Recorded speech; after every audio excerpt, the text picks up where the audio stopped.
I'm Andrew Salciunas alongside my man John Kincade. Johnny, good morning. Whoops, he did it again. He did it again. He shaved his head like her. And he did it again. It's unbelievable. So the Eagles. It's crazy. Let's get this stuff out of the way. Eagles win 28-23. They're Huge 6-2. They scored their first quarter points all season long. I love that part of it. So that was cool. They scored points in every single quarter. They win 28-23. So everything's right. Good, right? No. Wait a minute. They were winning. They're shutting out a team at halftime. Yeah. They had given up just 100 yards of total offense through 3 quarters. Correct. Which is the second best defensive performance any team has had all season. Mm-hmm. So that's our lead, right? No, and it's not Saquon Barkley running for 159 yards and a touchdown. Wait. 199 yards of total offense? Did Connor get that number right? But it's not him. Okay, wait a minute. It's got to be the one-handed catch by Devontae Smith. Nope. All right, I'm confounded. How anyone else could make themselves the story today? Oh, Nick Sirianni's pretty damn good. Yeah, there it is. There it is. Now, this one, not as contentious as the Browns game, because the reason why Nick Sirianni was the story in the Browns game was not only poor decisions throughout the game as the head coach, but also his antics afterward when he was barking at Eagles fans. He grew a little bit.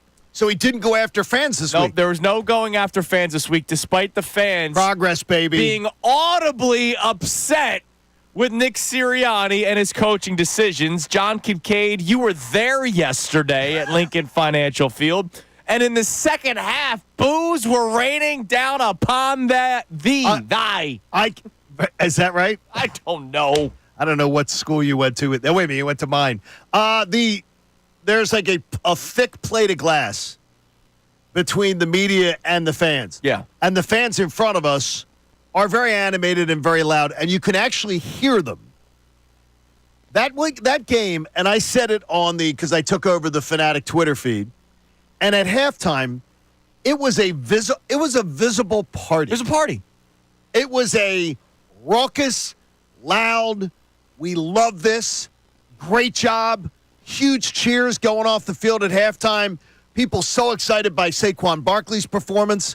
The defense was great. Jalen played really well. There was a couple throws early on. That A.J. Brown fourth down got to be a better throw, and it's maybe a touchdown. And Devontae had a drop later in the game. Like, there were some things. But overall, there was a party.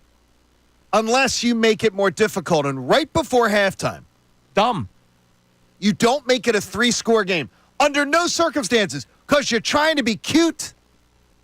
This is who we are. We go for it here.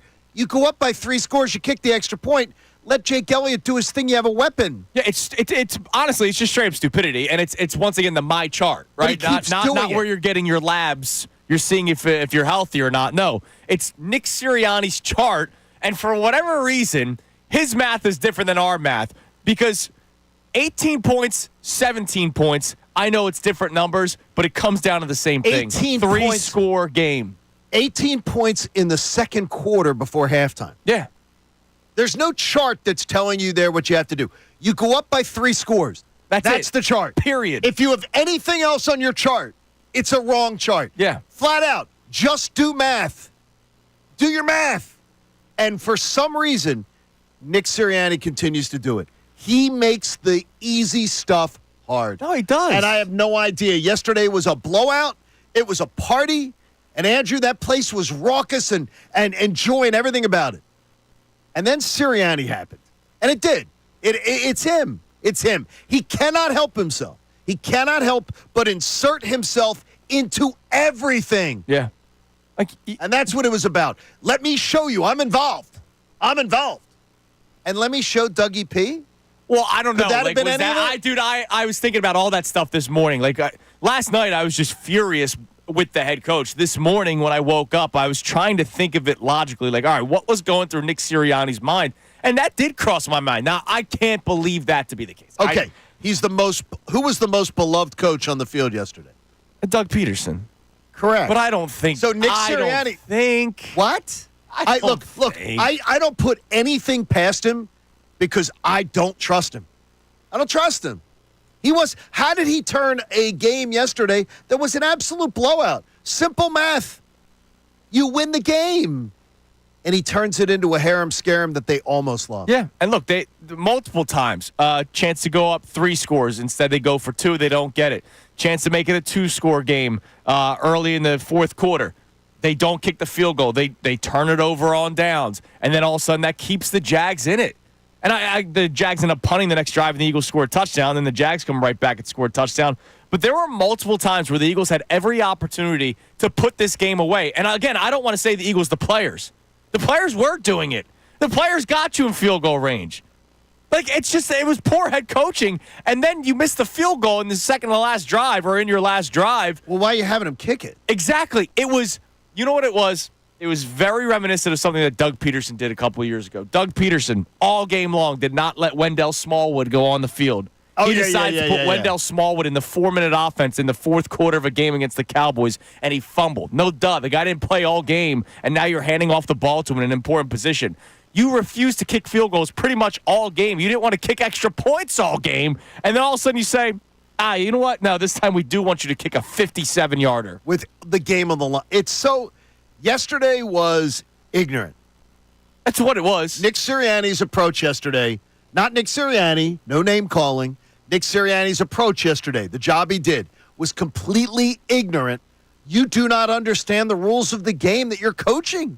I don't understand it. The way he does math. And you mean to tell me there isn't a quality control coach? There is a slew as you're getting Big Dom's got the headset on now. Why is that, by the way? Has anyone figured that out? Why there is a elevator that they hold up in the press box for the coaches to be able to get down to the locker room. So we got to wait for one. The coaches get on. They hold 2 elevators, and they do a first trip, then they do a second trip. And so I see that they have coaches up in the stands, tons of them.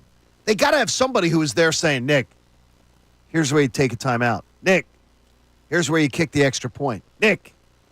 He's the CEO head coach, and when he was asked about it. Well, I want a hostile takeover then. And look, I don't like taking shots at the media because I think the media does a tremendous job. The press conference yesterday was so chummy with Nick Sirianni. We only got really one question in terms of his decision-making. Hopefully we get more of that today because it was weak. It was like just a lot of. Well, I think after the Sixers debacle on Saturday night, everybody was going lovey-dovey. They wanted a lovey-dovey press conference. Here was Nick Sirianni. He was asked about his aggressive nature, and he stands by it. We've been pretty good on those. Today, they did a good job. I'll look at everything, but everything in the moment, I'm always doing what I think's best for the football team. Today it didn't work. That's the way it goes. That's the hat I have to wear, right? When we get a 4th down and we convert a 4th down, nothing's really said. When we don't, I understand that there's going to be questions. But again, I have to be able to have the balls to do that, really, at the end of the day and say, am I doing everything I can do to help us win the game? And then those moments I thought I was, but I'll go back and relook at them. I'm always going to be hypercritical of myself. And when it doesn't work, I'm definitely going to think even more about it. You didn't! This isn't about balls. Right. Nobody's talking about big balls Nick. I know Big Balls Doug was on the other sideline. Maybe that's what it was, John. I don't know. No, what I'm saying is what is he proving, and who's he proving it to? What we want is to be leading with. The top story should be the Eagles players. Absolutely. He continually makes himself the story. He has to insert himself. And I am completely convinced that it is absolutely the fact that they brought in Kellen Moore and they brought in Vic Fangio. Yeah, he wants to try to have his staple or his because he's not touching the defense. No. As you can tell by the excellent performance of our defense. Absolutely. He's not doing that. And Kellen Moore is the one opening snap yesterday.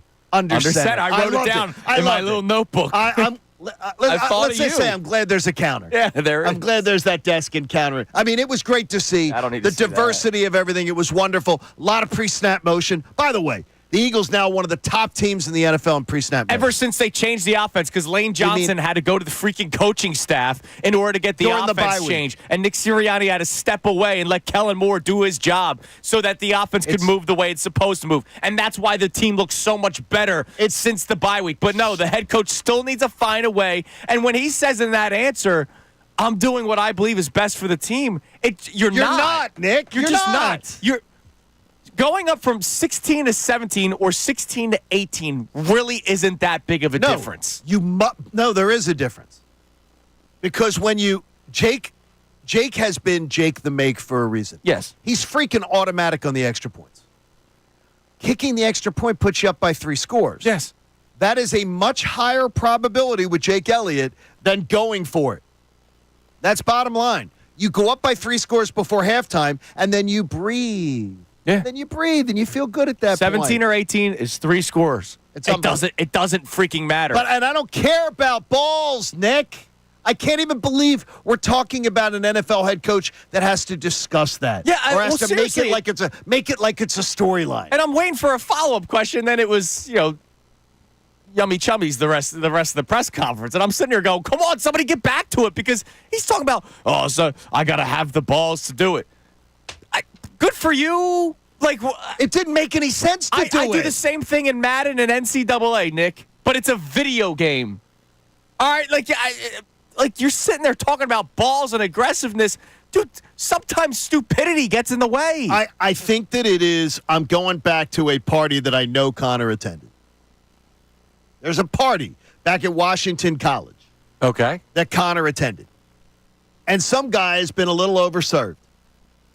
And he says, I'm going to jump off this deck into the bushes. Hell yeah. That was Connor. And then somebody goes, no, you aren't, because I got 20. He goes, dude, I'm going to show you. I'll dive right off here. I can do that. And the idiot dives off the deck, down a story, into the bushes, and they end up getting cut up and everything, but they did it. It's like, yeah! That's Nick Sirianni. He's got to do something to say, look at me, look at me. That's what it's about.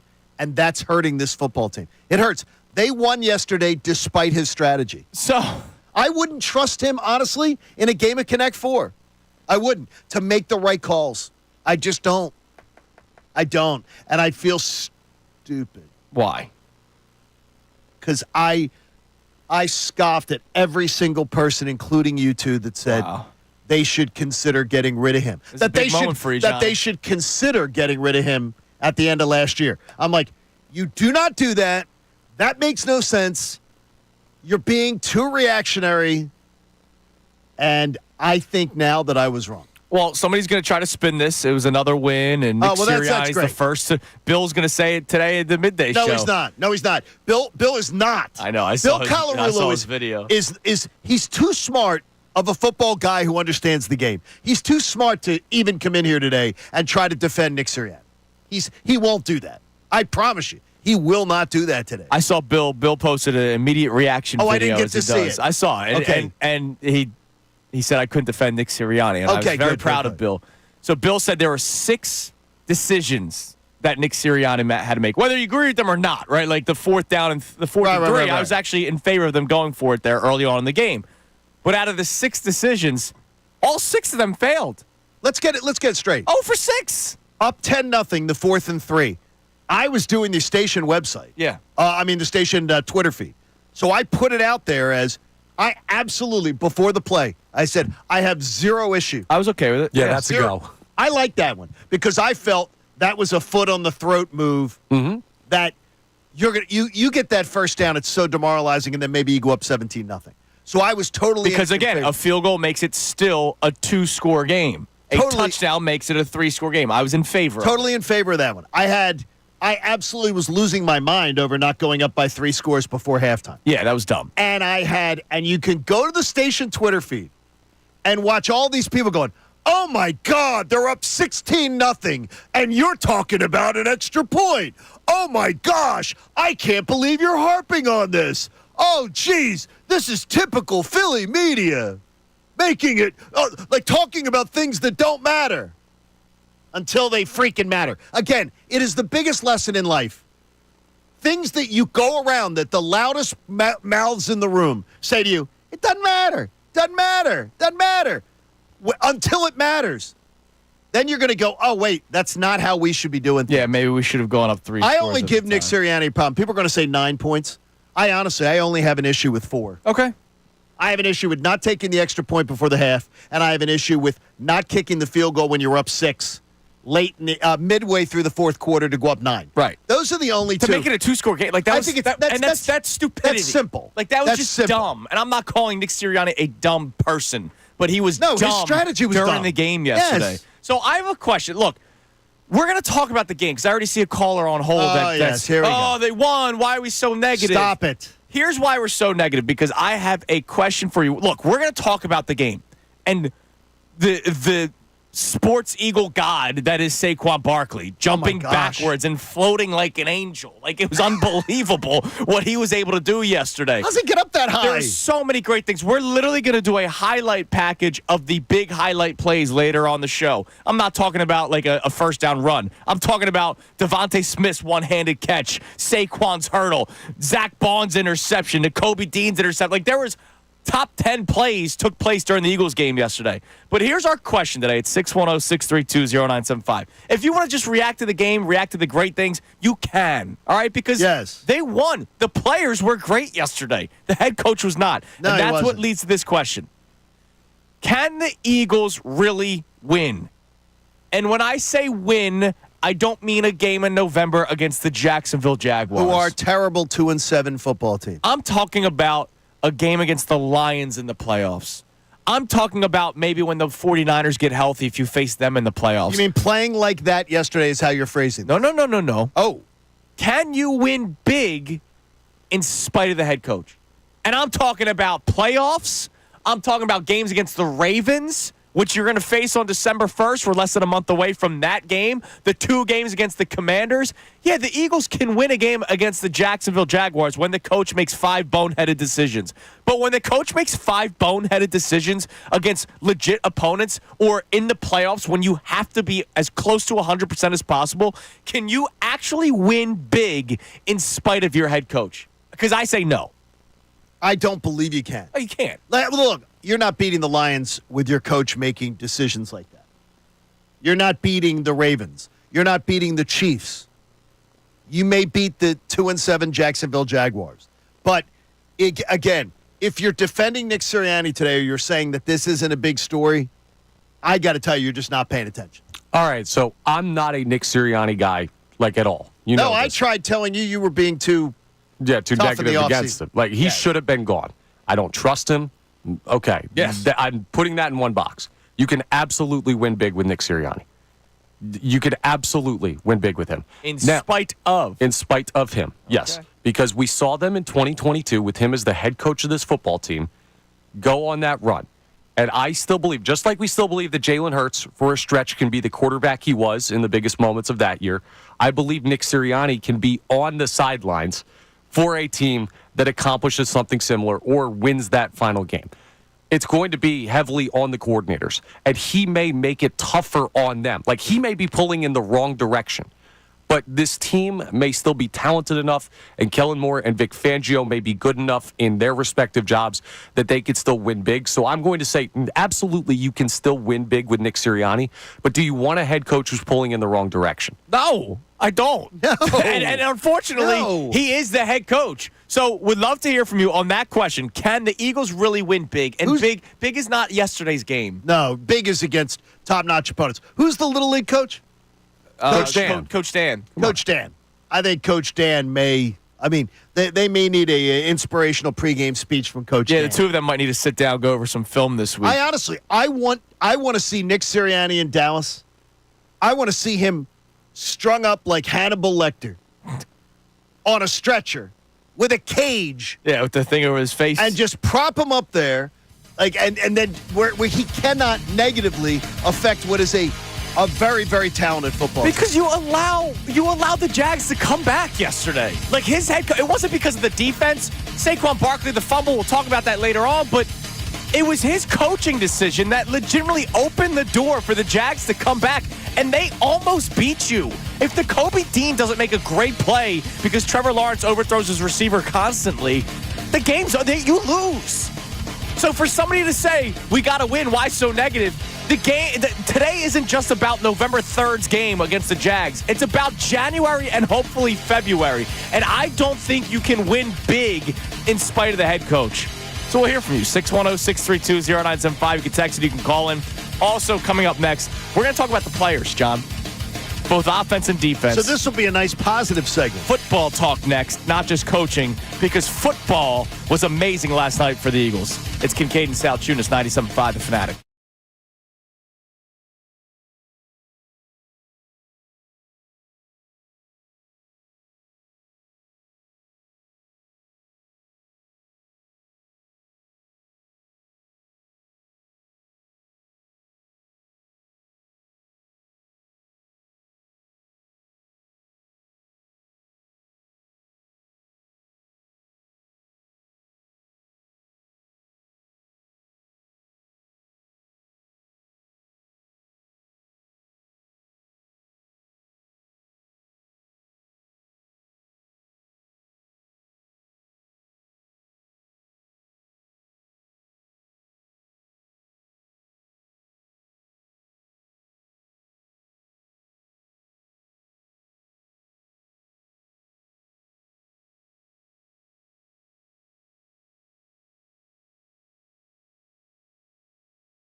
Football Mondays on the Fanatic, presented by Pierce Phelps, Bryant Heating and Air Conditioning. Visit OPayBryant.com. So, look, there is a lot of good to talk about, and we're going to talk about it. But the lead here on Action News, the lead. But the big story on Action News. I apologize. The big story is that Nick Sirianni once again made himself the story by multiple bad decisions.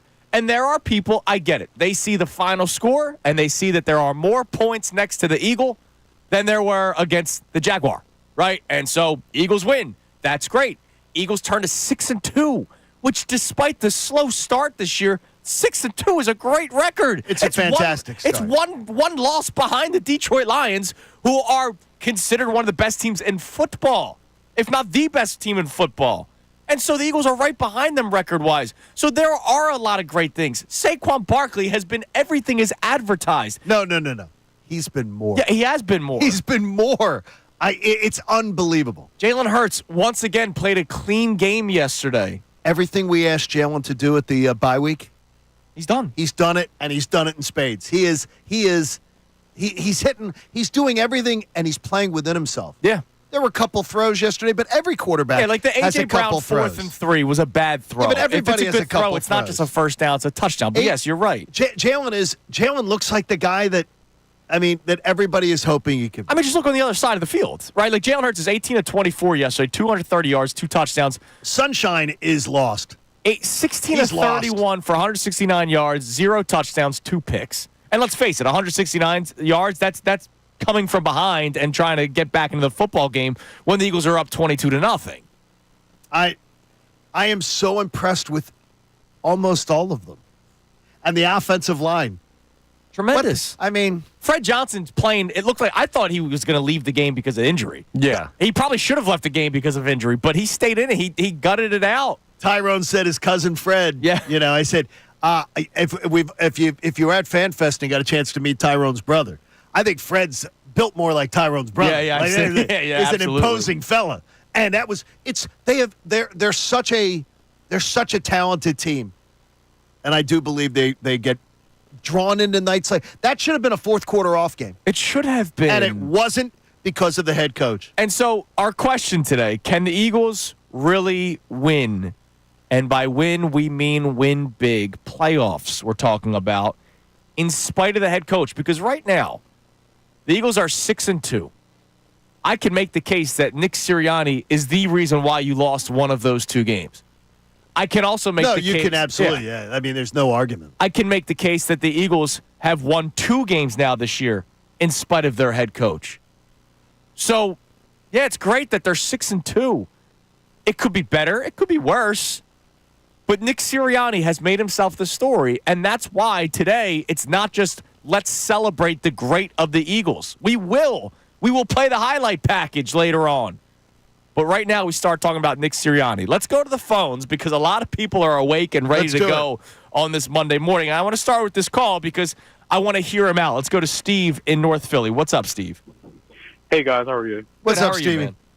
Okay, before I get started, this is like a debate kind of. I'm a big fan of y'all. I think y'all do a good job. Thanks. But despite everything, today I think y'all are fostering a negative attitude towards a win that we have. Nick Sirianni is 41-22. Despite the missed field goal and the passes and him going for it on fourth down, we should expect that by now. So what I'm trying to say is, I don't know, but Steve, I don't want to expect stupidity. We shouldn't expect that. What other coaches doing this, Steve? Is Dan Campbell taking blowout games and making them closer than they need to be with dumb decision making? But this is football, though. We can't expect blowout wins every. Yeah, but Steve, it should have been. The Jags came back because of 2 things: the Saquon Barkley fumble that was brought back for a touchdown, and then the multiple dumb decisions by the head coach. Like this game, it should have been like a 35-10 victory. Instead, it was a 5-point win because of Sirianni. It was dumb. Why are you defending this, Steve? I agree. I agree with that. But a win is a win at the end of the day. The scoreboard does not say that Nick Sirianni go for it on a 4th and 3. He had so many 4th and 3s last year that he made them. Last week he made a couple fourth. We had no plays, problem with the fourth and three, Steve. We had no problem with the fourth and three. We were all said in that. agreement with we it. both agreed with going forward on 4th and 3 up 10-0. But when you're before halftime and you got a chance to go up 3 scores with a simple extra point, you go up 3 scores every time. You don't risk it. There's no reason to go up by 8 to go to 18 over 17. I know, but let me ask you a question. Do you think people want to wake up in the morning and discuss Nick Sirianni and stupid play calling? Yes. What were you, by the way, I'll ask you this, Steve. What were you discussing in real time yesterday? I was hoping that we win. No, not hoping. What were you discussing? Well, I was discussing the Kobe Dean at the ceiling of the game. Yeah, so did we, Steve. So did we. We appreciate the call, man. So did we. We did. I tweeted out about Nakobe Dean, Zach Bond, Saquon Barkley, Jahan Dotson's catch. We talked about the players. The problem is the head coach once again made an impact on this game in a negative way, and this has not been the first time this year. It's been multiple times this year. He did everything he could in his power yesterday to allow the Jags to come back in that football game. I mean, I get another thing is though, and we appreciate Steve. I hear where he's coming from. And I get where Steve's coming from, but I mean, it's nuts. I mean, it's nuts. And here's the thing: like, what were we saying before the season started? NFC Championship game, yes. Win the division, all this kind of stuff. We weren't talking about, man, I really hope I have a good Sunday in the first week of November. And I get it. Win is a win. You need to pile up wins in order for these things to happen. And they did win yesterday. But once you look past just the W, once you look past the Eagles' green glasses, you saw a head coach made bonehead decision after bonehead decision. And it almost cost you the game. You just talked about Nakobe Dean's interception, Steve. By the way, what if he doesn't come down with a one-handed catch and the Jags have a couple more plays? The Jags could have taken the lead and won the football game. And more importantly, too, it's the idea is that you put the effort in. Nick Sirianni talks every week about the effort the coaches put in, all the game planning that goes into it and everything. And then you derail it making stupid decisions. If you just did the common sense decision-making yesterday, then all the hard work you put in makes for an easy victory, not a scary one. Yeah. I mean, look, I don't get it. I get it because Eagles fans are happy that they won. But, man, I'm so happy Nakobe Dean had the interception. Yeah, me too. You know why? Because it was 1st and 10. If it's incomplete, that was a hell of a catch. If he doesn't catch it, it's 2nd and 10 with 1:40 left. Like, it's not like there was 7 seconds left on the clock. And if he doesn't intercept it, it's probably ball game anyway. It's 1.5 minutes. That's a lifetime in the NFL for a one-score game. Oh, my gosh. Yeah, I just think where a lot of people are going to be coming from this morning is it's not surprising. Like, is this not the guy that Nick Sirianni's been all year? Is this not the guy that he's been multiple times throughout his time? So is that a good thing? No, it's not a good thing, but, like, at some point, people just decide that this is the coach he is. When he does this, I'm not surprised because he's done it so many times before, and you're going to have to live with that for better or for worse until he's not here. I would rather call it out. I'd rather hold the guy accountable. Like, I still don't understand the press conference yesterday. It was the first question, and then it was chummy the rest of the time. Like, you got to hold the head coach accountable. I'm going to tell you right now that with 1 year left on his deal, and Kevin Cooney brought this up in a conversation with me yesterday offline. We were talking about something else. I don't think with this kind of decision-making there's any chance that he will be extended unless this team wins something big this winter. Right. Like they go to the NFC title game or they win the NFC title game. If they lose to the Lions in the NFC title game, all right, so be it. That's so be it. If they lose to the Lions. Anything less, I don't think he's getting extended, and then I think that would probably mean he'd be dismissed. Like the Eagles brass is asking the question that we're asking the audience today. Can you win in spite of this head coach? And right now, my answer is no. As talented as this football team is, it has taken Lane Johnson having to go into the freaking meeting room to ask for a change in direction of the offense. It took a blowout loss to the Buccaneers and a barely beating the Browns for you to realize, all right, this offense isn't working the way that we want it to because our identity is horrible. Again, took the players saving the game yesterday. I know we're going to get to a lot of text and callers, but I'm the first caller. I'm sorry, Steve?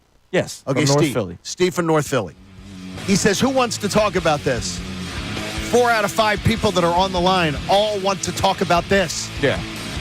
They're the ones going, this is what they are aggravated about today. Because it's what everybody was talking about in real time.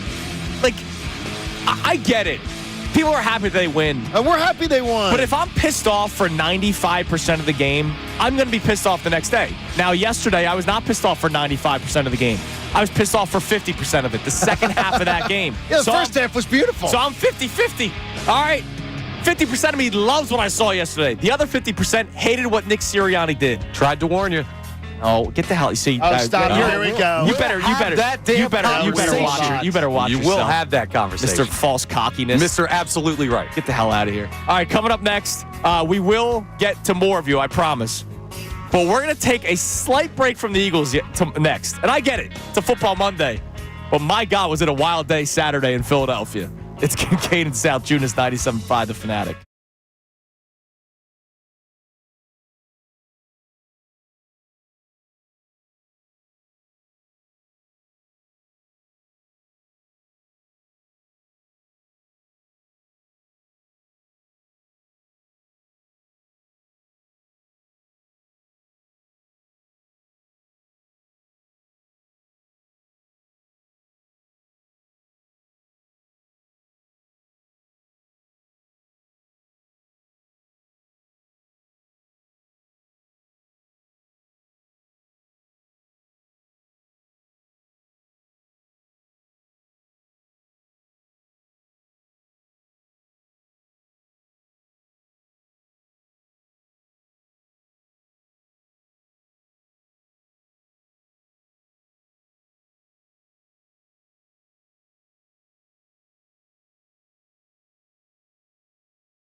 Matic on a football Monday, and we will be talking Eagles football all day today. But we need to take just a quick timeout because Saturday was one of the more insane days, maybe of my life, but I'll say in recent memory, of everything that transpired. And, John, I tweeted out about it. Saturday was my fun day in the city, the Lithuanian festival. By the way, that looked fun. I had a blast. And then Saturday night, I was out. You were out in the city. I met Connor's German family. It was great. They were very happy to meet you. Yes, and they sounded just like that. They did. And that was the lady. And then Sunday morning, I checked my phone, and it's Jason Kelce. It's Joel Embiid. Not that I really care about Penn State. James Franklin's getting into it with fans because he lost again. James Franklin's ringing the victory bell after a loss. A loss. I guess close losses to Ohio State now mean you ring the victory bell. So, first, let's start with Jason Kelce. It sucks that in this day and age, in this world, right? Jason Kelce wants to be out as public as possible, and I love that. I think that's really cool. He also can't be as public as possible because you got ass faces. Yes. Typical Penn State people. I'm kidding. Not everybody. Taunting him. This guy, meanwhile, saying horrible things, homophobic slurs about Jason Kelce's brother Travis. And you know that the little ass face, good word? Yes, ass face. Because I can't say ass H. Would never say that if Travis Kelce's standing in front of him. No, so he says Much like people behind keyboards. Yeah, so he says it to Jason. And look, good for Jason Kelce. Smashing the hell out of that phone. Wait a minute now. That's where one of those things where we both say the same thing, but that's irresponsible enough. I got it. We both say the same thing. Good for Jason Kelce, but we shouldn't. We shouldn't say that. He's got to learn to walk away from that. Okay, well, let's say his name is Kason Jelsey. No, but the thing is, though, he'd be arrested for that. He'd be arrested for doing that. Do you want that? I don't think he's. Does ESPN want? No. I don't think he'd be arrested for breaking a phone. No, yes, he would be. If you can't throw one of the Mets fans' phones onto the field that says his back part, he didn't get arrested. Yeah.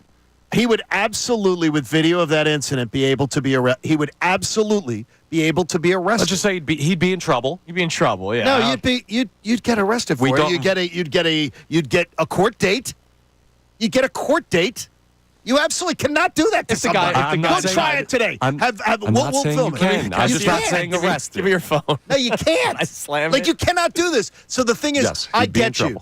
I felt very good for you, Jason. Yeah, same. But that's irresponsible that you can't do that. You can't give the troll the satisfaction of getting to you like that. Yeah, he just needs more security around him at all times. And that's the horrible nature that he wants to be public, which I love. But he also can't be public, and he's got to realize that. And it sucks. It's not like you, me, and Connor. It's not like an everyday bloke. Like this is Jason Kelce. He's bigger than life now. He's become, the two of them are, and I actually think right now Jason's profile is bigger. Seems bigger. Yeah. Because Travis has got his head down doing football. And this isn't the first time where something has happened with them being just so public. Remember what happened at Margate earlier this year? The woman was totally in the wrong. Jason Kelce did nothing wrong the other day. No. Except you cannot grab somebody's phone and smash it like that. Because you're going to end up the one in trouble. The troll gets away with it. Right. And even though we all would wish that and there was a time. There was a time pre-phones when that would have just resulted in a fist to the face. An ass kicking, and everybody would applaud it. And so I wake up Sunday morning and I see that, and I tell my wife about it. And she goes, "Oh, I thought you were going to tell me about Embiid." And I will. And then you're like, I go, what? Well, where were you Saturday night? No, the games were on. No, I got you. I mean, but you didn't see any of that? No, I didn't either. Dude, I went to bed at midnight. I wasn't checking my phone with my boys. We were hanging out. Once again, it's one of those things where I had the exact same reaction to the Jason Kelce story that I had to the Joel Embiid story. Yeah. You can't do it. In case people don't know, right. Marcus Hayes wrote an article about Joel Embiid. That was completely out of line. No reason. Not the whole article. No. Just reference invoking his dead brother. He basically and his son. made it seem like Joel Embiid is not honoring his dead brother and his son, who he claims to honor his career after. And Marcus Hayes saying that was totally uncalled for. Marcus Hayes knows nothing of his brother, knows nothing of his child. He doesn't know anything of Joel Embiid. And then to then insinuate your dead brother would be embarrassed by your behavior. Yeah, your that's dead what it brother was. would find you like not inspiring. Kiss my backside. Yeah. And again, it's the same reaction I had. Like people are talking about you're assaulting Marcus Hayes. Yeah. If he assaulted Marcus Hayes, there would be a chalk body outline on the floor. So clutch your pearls elsewhere. But again, Joel can't do that. No, he can't. He can't do that. You can't do it. You cannot give the trolls the satisfaction. You cannot give it to them. You got to ignore people like this because there's mental illness involved. But here's the problem. There's mental illness. At some point, it's going to happen.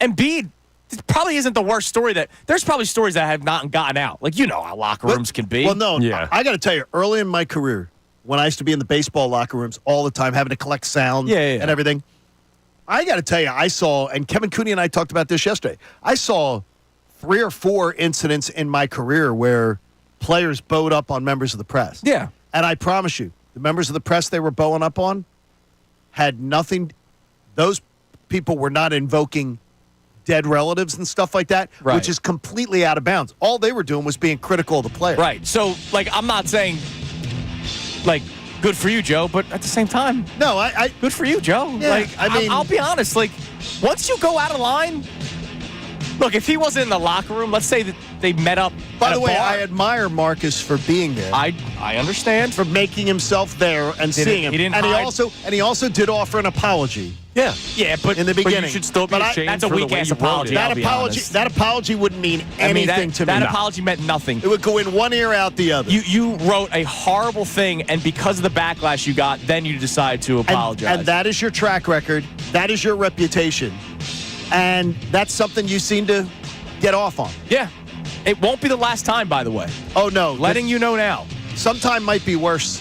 All right. Probably on Kincade Salciunas next week. So we'll get back to the Eagles. We had to talk about the wild Saturday into Sunday that was the life of Philadelphia sports. But coming up next, we hear from you. Eagles win. Nick Sirianni, the story. It's Kincade Salciunas, 97.5 The Fanatic.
Pierce Phelps Bryant Heating and Air Conditioning Contractors. Visit nopaybryant.com.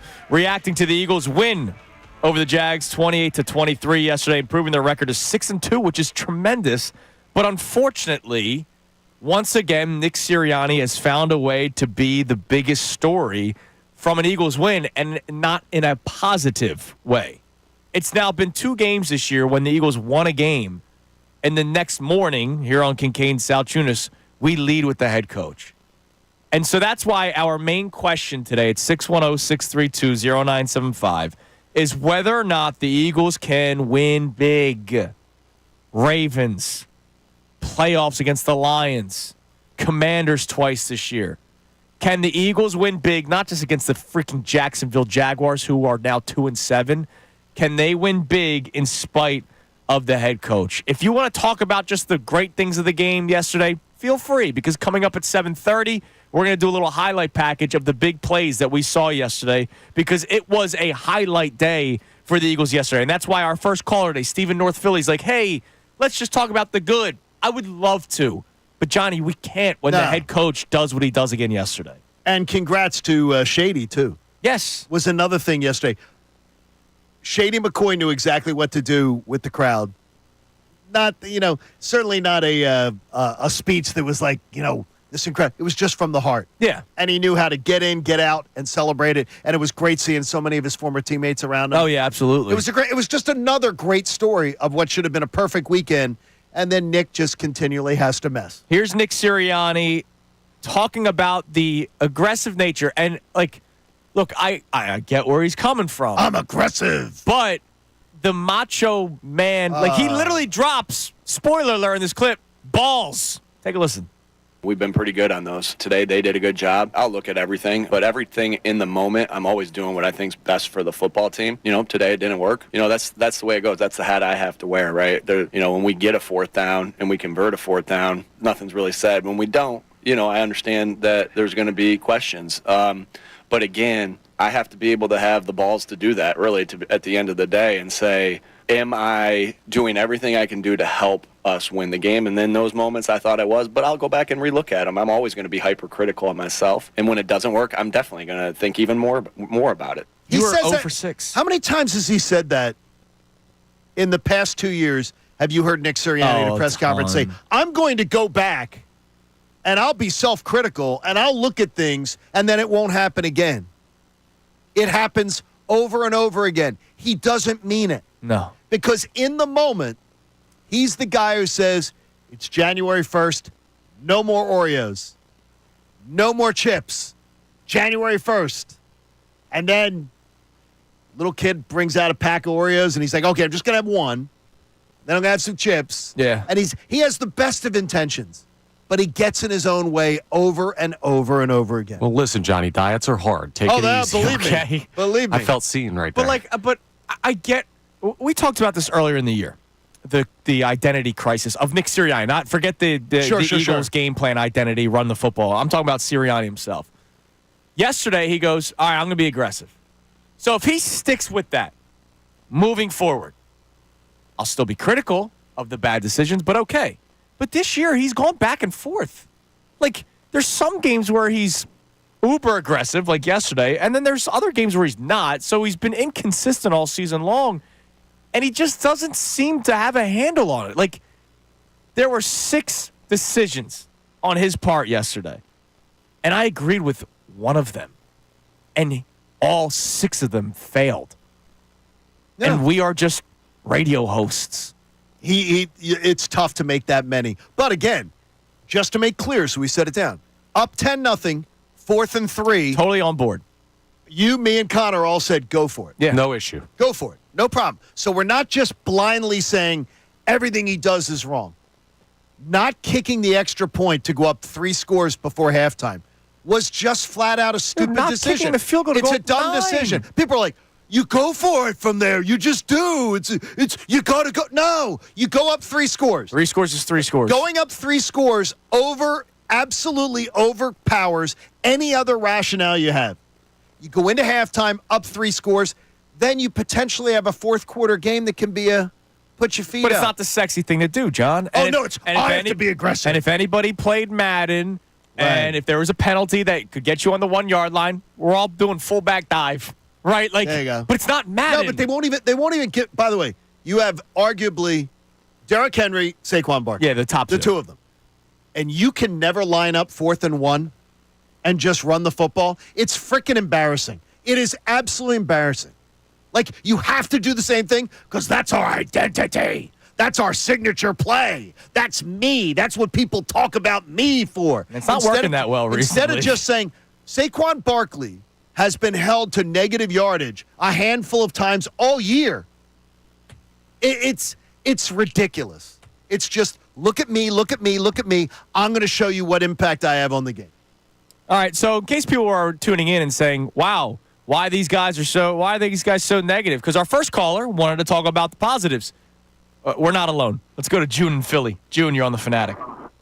Good morning, Andrew. What's up, buddy? What's up, June? John, you a man after my own heart. I thought about the same thing. I wish he would go to Dallas and coach them. This coach is the enemy from within. He has hurt this team. I'm sorry, Steve. I'm from North Philly, too.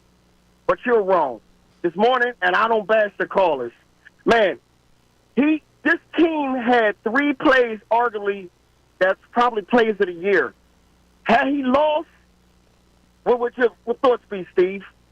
Yeah, and I don't want to keep talking about Steve, but when he goes, man, let's talk more about Nakobe Dean's interception. If Nakobe Dean, first off, if Trevor Lawrence doesn't throw a horrible pass on a 1st and 10 with 1.5 minutes left in the game. It reminded me of Jalen's throw in the Falcon game. Yeah, it was bad. There was no reason for it. And he had underneath stuff that I'm going, he's going underneath. Instead, he throws a bad ball, and it gets picked off, and it was an amazing play. One-handed grab. Good job, Nakobe. It was the Kiko Alonso interception from the years ago when they beat the Falcons.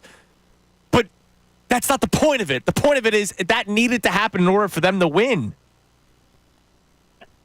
Listen, you proposed a question. What was your question again? Can the Eagles win big in spite of the head coach? And you know what? Let me ask you this. Let's take the Eagles out of it. Can a sports team in any sport, baseball, basketball, football, hockey, can a team win in spite of their head coach? No. Nah. Not against the big teams. I'm talking about my team. Right. Hey, Andrew, who do he remind you of tinkering with everything? Dave Kapler. Oh, God. I'm glad I was. Thanks for the call, June. I'm glad I was at a distance for that. Yeah, I had to. Because I would have lost my mind. I had to do the Fanatic baseball show during the Gabe Kapler hour. That was a lot of fun. Oh, my gosh. So think about that for a second, Connor. Did it have a beer sponsor? That would have made it better. I need something stronger, That would have honestly. made it better. You gave me a look. Yeah, dude. Why? Absolutely, you can win in spite of a head coach. Yes, we've seen teams do it before. It doesn't make it easy. I'm not saying it's a good thing, but is it possible? It is insane to say it's not possible. How often does it happen? It doesn't happen often, but it's possible. The question is not, is it going to be tougher with Nick Sirianni? The question is it possible? And it absolutely is. And they made it to the Super Bowl 2 years ago with this guy. I'm not... Yeah, but the Nick Sirianni 2 years ago is totally different than Nick Sirianni today. Like, Connor, we did not, and you were here for it. You did the show here. We were not talking on Mondays after Eagles games in 22 ever. Right. Like this. Yeah. Because the head coach wasn't doing this. Because he gave the opportunity to call the offense to Shane Steichen. Right. And he was not on the hot seat like you're about to get fired. So he did not feel the need to insert himself to prove his worth. Who's putting him on the hot seat? His own decision-making. I understand. I'm not making that argument. I'm just saying, we've seen this dude go to the Super Bowl. To say it's not possible is crazy. To say it's going to be easier with Nick Sirianni is also crazy. I don't think he's the same guy, Connor. Exactly. He doesn't look anything like the 22 Nick Sirianni. They went to the Super Bowl when he wasn't being dumb. He wasn't doing this. He wasn't having the Britney Spears meltdown. He wasn't worried about insinuating himself into every little thing. I got you. He had professional coordinators, and he let them do their job. He was the overseer. He was the vibes guy. Right. He was Garrett frickin' Stubbs with a headset on. I got you. And a week ago, you went into Cincinnati and played a team that I think is a solid football team. And you absolutely cooked them. And Nick Sirianni made no bad decisions. And they handled their business, and that was a great win, right? Nick Sirianni is not making life easier for the Philadelphia Eagles. I do not think he's a very good head coach. But I think you can still win in spite of him because I've seen success with him already. I don't think what you can do, Connor, and I'll just disagree completely, is the idea is that, okay, so with the coach doing that to you, you're going to be able to go and beat, like right now, if we were looking at it, you're going to be able to go and beat, let's say, a Green Bay, an Atlanta, a Lions.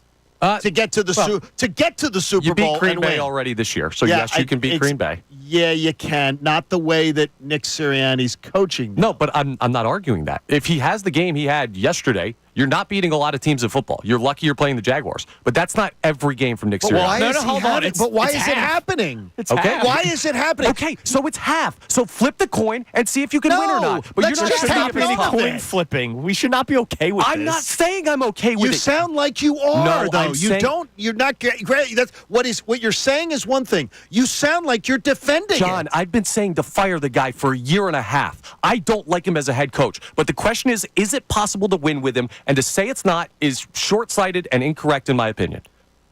All right. Let's hear from the people.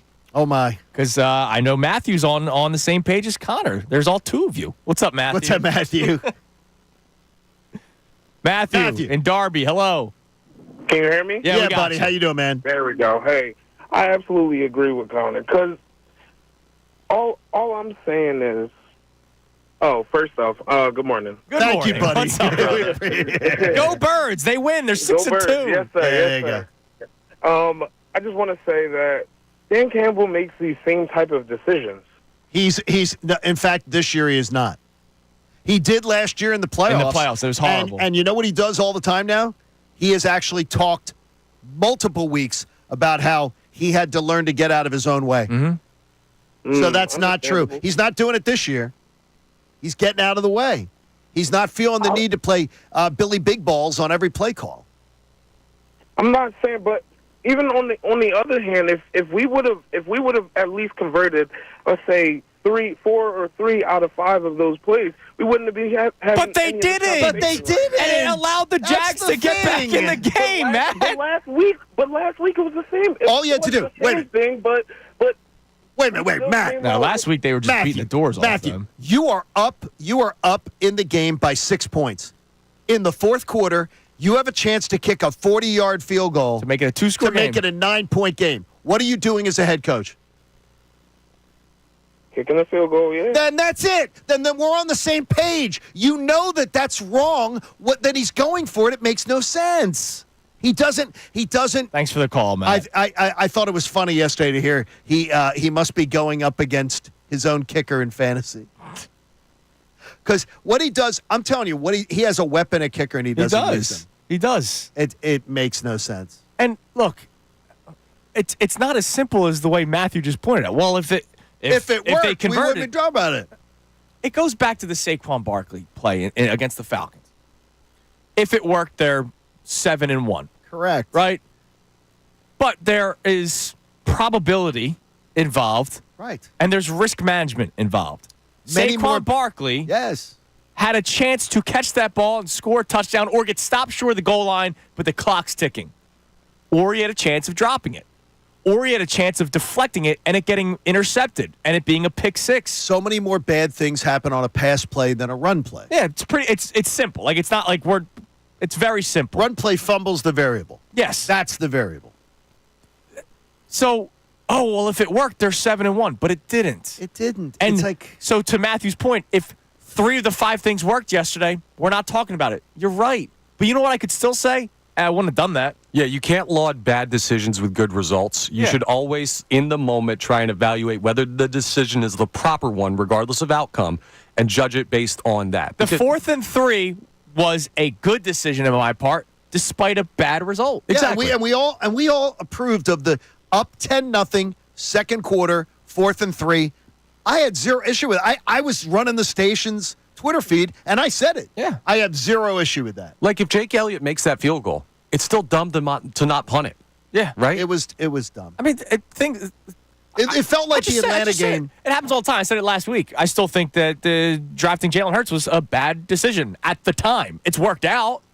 Yeah, well, It's worked out. I feel like it was the Atlanta game all over again. And I can tell you, along press row, people were getting ready to write that story again Oh, my God, yeah. and thinking, are you kidding me? This was one of the biggest blowouts that this team's enjoyed in a couple years, and they literally frittered it away on bad decisions. And by the way, the people who say 9 points today, I've got a couple people on social media saying 9 points. I say 4. I only have issue with 4. When you're up in the fourth quarter, midway through the fourth quarter, up 6, and you don't let Jake Elliott kick a field goal that he makes 95% of the time to go up 9, and the extra point before halftime. And I don't care what yard line you're on. You go up 3 scores, and you walk away. Being up by 1 or 2, you're up 3 scores either way. You take the guarantee. And with Jake Elliott, it's pretty much guaranteed. All right, Connor, what do we have on the text line? Because we have so many people that want to talk on the phones, and we will talk to everybody today. But we have not checked the text line yet so far on this Victory Monday. Yeah, we have a lot of people checking in. Now, I will say our first caller, Steve, who said focus on the positives. We do have like 4 or 5. I'm not going to read all of them. But give a couple of 4 or 5 texts saying that they agree with Steve, that they'd rather talk about the positives. So he's not on an island. But we have a question here from first-time texter that says, are we still having the Nick Sirianni decisions talk if the refs don't call that phantom fumble on Saquon Barkley to give a free 8 to the Jaguars? It wasn't a phantom fumble. It was explained to the entire press corps afterwards. It is letter of the law. They got that call right. Whether you think it was right or not, I looked at it and said, that's wrong. Yeah, I thought it was wrong. The entire press box, it's wrong. It was right. Letter of the law. Read the rule. Look at what happened. Watch the video side by side. Read the rule. Watch the video. They got that call right. Hang on, Johnny, because you've watched a lot of football in your life. And your immediate reaction was there's no chance that's a fumble, right? I said that is being reversed. Yeah, absolutely. I was like, that's reversed. But I also didn't know the rule. Well, at some point, right, there's these weird, nuances in the rules about who causes the contact that knocks a guy down. It's not a weird nuance rule. It's an old rule. Well, whatever it is, the point is if 99.9% of the public watching that game says that's egregiously bad because they've watched football and plays like that have been called a certain way, whether the rule, written down is exactly describing what happens, is the spirit of the rule used in the correct way at that moment? I don't think it was. I don't go by nonsense like spirit of the rule. The rule is exactly what it is, and it was right. It was right. The play got called correctly, exactly by the letter of the law. The fact that I didn't know the rule doesn't mean that I'm like, well, you should have just not called it. You could make the case that the immediate contact by the Jacksonville Jaguars player was what made him begin to go down. Here's what I would say to both. It's basically just what they believe was the right decision. Yeah, it's a judgment call. Here's what I would say to both of you, is that if the play on the field had not been ruled a fumble, they would have absolutely let it stand. Which at this point, they would have let it stand. It's always going to be ruled a fumble. Correct. Because it's it's automatically reviewed. cover your ass type of it's thing. automatically reviewed. So you're right. I do believe the same thing. If the roles were reversed. So in that regard, Connor, I think that's the way it is. I think that if they had not ruled it a fumble on the field, I think absolutely. Yeah. I get what you're saying because yesterday, I forget exactly what I tweeted out, but I said something about Nick Sirianni and one bad call by the refs because I do believe it was a bad call. One bad call by the refs is why this is a football game. And then somebody was like, oh, don't absolve Nick Sirianni. I'm not. You're not. No, trust me. None of us are. I'm not absolving Nick Sirianni of making multiple bad decisions that literally almost cost them the game. For everybody that does they're a Saquon drop away from being 7-1, I could say, well, he did drop it, and they're a Nakobe Dean dropped interception, and then Jacksonville having a second chance to score away from losing yesterday. It's that close, and it never should have been that close. And our defense, by the way, I love them. It's on the rise, baby. I love them. It's on the rise. So here's what we're going to do. For all you, we want nothing but positive talk. You're going to get it coming up next. The Eagles made highlight plays. I mean, ESPN top 10 plays yesterday. Our man, Brendan Gunn, associate producer, put together a montage of those highlight plays. You'll hear that next on Kincade Salciunas 97.5 The Fanatic.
Morning, where Nick Sirianni once again is the story. But let's take a little timeout from talking about Nick Sirianni and how he did anything that he could to try to get the Eagles to lose that football game yesterday, despite being up over 20 points at one point in the game, and they finished winning by 5.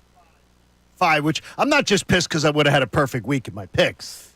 Yeah. But I went with that. It would have been, it should have hit. It should have hit. But Nick Sirianni, once again, being the story. But the other stories from the game were the ridiculous plays that were made in this game yesterday. Saquon Barkley's hurdle, one-handed catches both on offense and defense.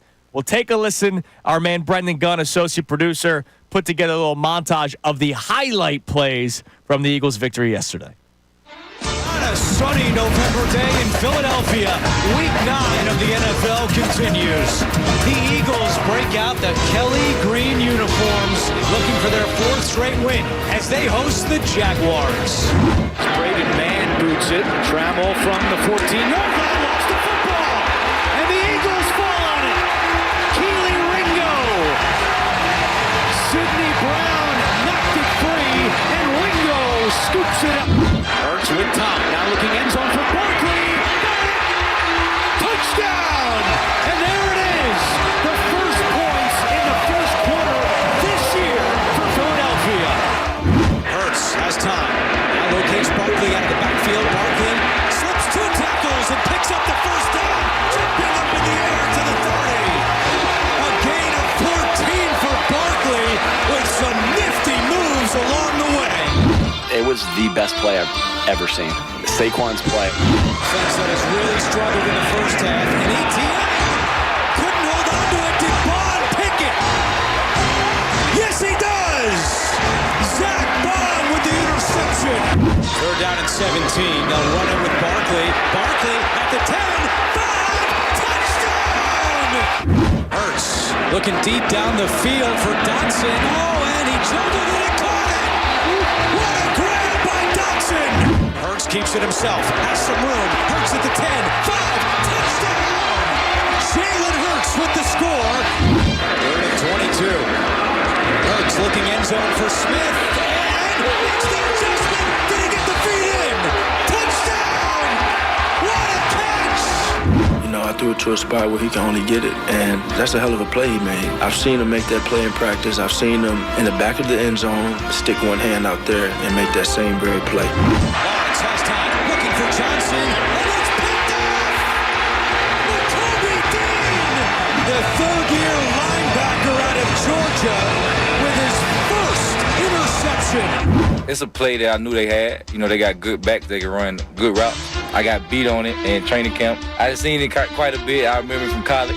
It was an opportune time. It was high red zone. They knew what we was in. They knew 3-by-1 when we at the end of the game. They got the read right, and I just had to make a play. Philadelphia, they keep pace in the NFC East. Big game next week for Philly as they go to Dallas. 28-23. The Eagles hold on. Great job by Brendan Gunn putting that together. That was outstanding. I mean, look, the game, the players were spectacular yesterday. It's just a shame that the lead story is once again the head coach. But the players were spectacular. We didn't even talk about the Sidney Brown hit in the first quarter on the punt. Which was huge. I mean, walloped the punt returner, which then leads to the fumble. Keely Ringo scoops it up, and they end up scoring a couple plays later with that perfect throw from Hurts to Saquon Barkley. I mean, Hurts was tremendous yesterday. Were there some throws that he missed? Yes. But, yeah, I mean, what? Compared to Trevor Lawrence? Oh, my gosh. He had a spectacular game yesterday. And the Nakobe Dean interception, which is huge. You mentioned it. You know, we were off the air during that highlight package. Not only was the play amazing with the one-handed catch, he D'd him up perfectly. And he's in coverage. Pass coverage is his minus the field. We thought that was something he was not going to be good at. And that he came was up perfect. with a huge play. And there was a play earlier in the game, I think it was a 3rd and long, where right when the ball got to the linebacker to the tight end, I almost thought it was pass interference, but when they showed the instant replay, Nakobe Dean timed it perfectly. It was unbelievable. And just physically knocks the ball out and forces them to either punt or go for it. I forget exactly what the situation was, but Nakobe Dean was great yesterday. And him turning his career around because the first 2 years, injury, confusion, concern about him. He didn't get a chance to make an impact. Yeah, but like being anointed as the green dot guy last year, I thought was a little too soon. He's been tremendous this year, man. Got people defending Nick Sirianni today. Okay. And one guy keeps doing this. So ESPN stats and information. And you two have not seen the tweet I put out last commercial break. No. I don't think so. Don't look for it. Since the 32-team NFL, when Houston came in, what percentage of coaches take points off the board when they have the opportunity to do so? What do you mean, like when there are extra points point? When there are points on the board and then there's a penalty. Okay. And coaches have the opportunity to take points off the board and get the ball back and try to do something else. What percentage of coaches do that? My first guess was 30 to 40, but it depends on the spot of the game. Like if you're up, How about what could be 3 scores. Yeah, I'd say like 15 to 20. that's very good. 92% of coaches do not take points off the board. So 8% do. Now, when is that since? Since the 32-team NFL with Houston. Okay, so something. 2000. When you get a penalty call, you've put points on the board, and it usually is on extra points, by the way. Yeah. The majority is on extra points. Now, what In fact, it's I think it's 58%. Yeah, what I will say is since they've moved the extra point back, it's a lot more common for coaches to try and get It that. is, absolutely. So it has changed in that sample size. But you have to understand But the point stands, yeah. You got to understand it. Most coaches do not take points off the board. Yes. I mean, and look, ESPN Stats and Info probably has this one. How many coaches decide to go for 2 to make it a three-score game when the extra point would make it a 3-score game? I mean, it makes no sense. Like, because that's the thing. If it was, all right, we can either go up 17-0 or 16-0. All right, you try to go for 2. That's different. Because that would make it a 3-score game, whereas the extra point would keep it at a 2-score game. You're trying to find every advantage possible. I understand it. But the fact that either the extra point or the 2-point conversion still makes it a 3-score game is why you don't do it. It just is. I can't understand it. Like I just don't understand what the thinking is. It's our personality. Yeah. By the way, the snap count has come out. Jeff McClain just tweeted it out. Bryce Huff played 6 snaps yesterday. Now, I know Nick Sirianni during the press conference yesterday said he was battling with a hand injury during warm-ups. And so did he beg out a play? I wouldn't believe They were giving that. him treatment in the locker room before the game started. But then he declined to speak. He only played 11% of the snaps yesterday. He declined to speak, which makes it suspicious. By the way, Vic Fangio was amazing yesterday, right? We're all on, Oh my gosh, on the yes. same page here. Yes. They gave up 100 yards through 3 quarters. So we ripped Nick for the Jake Elliott, like keeping him on ice all game and then Hey, asking Jake, him to make kick the a 50. biggest kick of the game when we need it the most. I don't know what happened for this to have happened. There could have been a banged-up player that I just haven't heard about yet. Why on one of the biggest plays of the game is Avonte Maddox playing his first and only snap on defense? Yeah, that was weird. I said to you, I never and by the way, I've got a chance to talk to him a few times, so I really like the guy. Yeah, he's a great guy. I don't want to see him. I wrote Like, in my... I don't want to see him. The minute the opposition sees him, it's like the bull with the red, the red cape. Yeah. I wrote in my notebook because I don't have like the snap count in front of me during the game. I wrote in my notebook. I was like, Avonte on the field? ? And then how many snaps has he played? His jersey looked too clean. Is literally what I wrote down in my notebook. His jersey looks too clean. That was his only snap all game. Well, That it's Kelly doesn't Green. seem They all look too You're clean. right. But that By was the his way, only it did snap. look- Oh, it looked beautiful.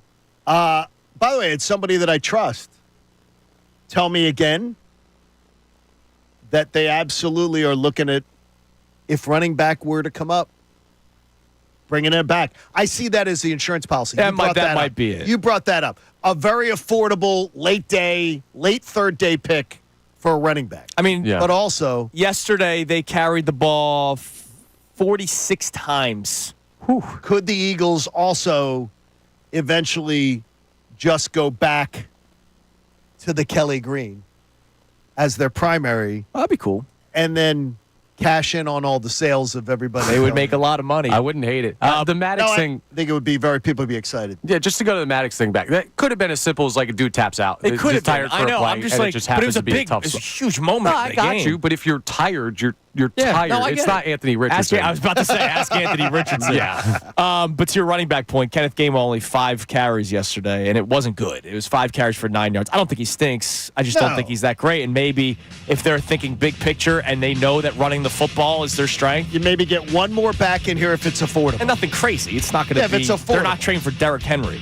All right, we hear from you coming up next at 610-632-0975. Also, you just heard the highlight package. And obviously the Saquon Barkley reverse hurdle was in it. NBC Sports Philadelphia did a great job asking players. They showed them the video because you don't see it, right? If you're Lane Johnson, you're blocking. You're not watching Saquon Barkley. They still look up at the Jumbotron, I know, but so they showed them in the locker room the play and got their immediate reaction on camera. You'll hear from Saquon Barkley's teammates next. It's Kincade Salciunas, 97.5 The Fanatic.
You're on 97.5, The Fanatic. All right, I want to hear from some people in a second, but cool moment in the locker room yesterday because the players played well. The players should be happy. The players should be celebrating. They were. The head coach should not be. The head coach, I hope, looked in the mirror, and I hope the head coach is going to evaluate all the decisions that he made like he does every single week. He always tells us that he does, even though he does the same mistakes, it seems like, week in and week out. But the players were tremendous yesterday. We just played you a highlight package of just ridiculous plays. The biggest ridiculous play was the Saquon Barkley. First off, the reverse hurdle was amazing. Even before it, the spin, the spin move was that was amazing. Okay, now I do not do this. I'm not a gamer. But immediately my nephews were like, video game. Right. They were saying that they hit a button. B button. The B button. Depending on what system you use. They hit Circle the button. And Circle they're like, for PlayStation. they hit the button. You're like, that's like, it looks like somebody hit the. So that flew totally over my head, so I had to be explained it. Yeah. That was incredible to watch. It was unreal. And that stadium, I'm telling you right now, went freaking nuts. Oh, I imagine. Nuts when that happened. I mean, it's unbelievable. So they showed a lot of his teammates in the locker room the play because, if you're Lane Johnson, you're blocking. You're not watching it happen. They showed the highlight to the teammates of Saquon Barkley. Take a listen to their reactions. I saw the spin. How the did he see him? Oh, you're good. Sorry. No, you're good. It's okay. I never. It was a great play. Man, look at that. That right there. He was still up. He wasn't even diving at him. I don't know, man. Some guys are blessed. Some guys got it all. So you're saying you can't do that? Hell no. I've never in my life ever seen a man do that. I don't know if you saw the reverse spin move he did before. That was impressive on its own. But the fact that I don't even know how you plan that in your head. I don't even know how you think of that. But I've never seen a man jump that high at the weight he is and the size he is. It was just incredible. So probably one of the best plays I've ever seen in my life. And crazy. I ain't never seen nothing like it. Oh yeah. I ain't gonna lie. I felt like a fanboy for a quick second. I had to snap back to who I was, but I was like, yeah, that was crazy. What I think is so cool, there's going to be kids all over the country and all over Philadelphia. I really think about that, trying to make that play and talking about that play and simulating that play as they play backyard football or pee-wee football. They ain't going to be able to make it because that play is, I think he's the only one in the world that could do that. I mean, how high do you think he got? 5 feet? At least 5 feet, yeah. Yeah, probably about. Because the player was probably close to 6 feet tall and was, bent down, trying to get, low man wins. Okay, I can't imagine how high just normal people on the street could get. And no, Dylan McKinnon, I do not want to do this for video later. Yeah, please, let's not do that. But I mean, you'll tear a hamstring. It's unbelievable. It truly is unbelievable. I've never seen anything like it. He is such a source of joy. My favorite word in the English language, joyous. Mm-hmm. He is such a source of joy for that crowd, for his teammates. He's selfless. I swear to you. I mean, they've created the perfect player for this. And that doesn't mean he's perfect. Yeah. I don't know what he slipped. Why did he slide? I don't know, yeah. On that carry, on the second down carry? I don't know. Yeah. Remember earlier this year, he could have gotten that first down. No, but he easily could have got. He was way away from the sideline. Yeah, I don't know. And he easily could have gotten a minimum of 2 more yards to make it a 3rd and 2 instead of a 3rd and 4. I know he wanted to make sure they keep the clock going. I'm sure they said beforehand, make sure you go down in bounds. But he hadn't gotten to the sticks yet, and the sticks he's staring at him. Yeah. So he's not a perfect player, but damn well, he's as close. Yeah. He's really close. So you said he's more than advertised, right? He's more than advertised.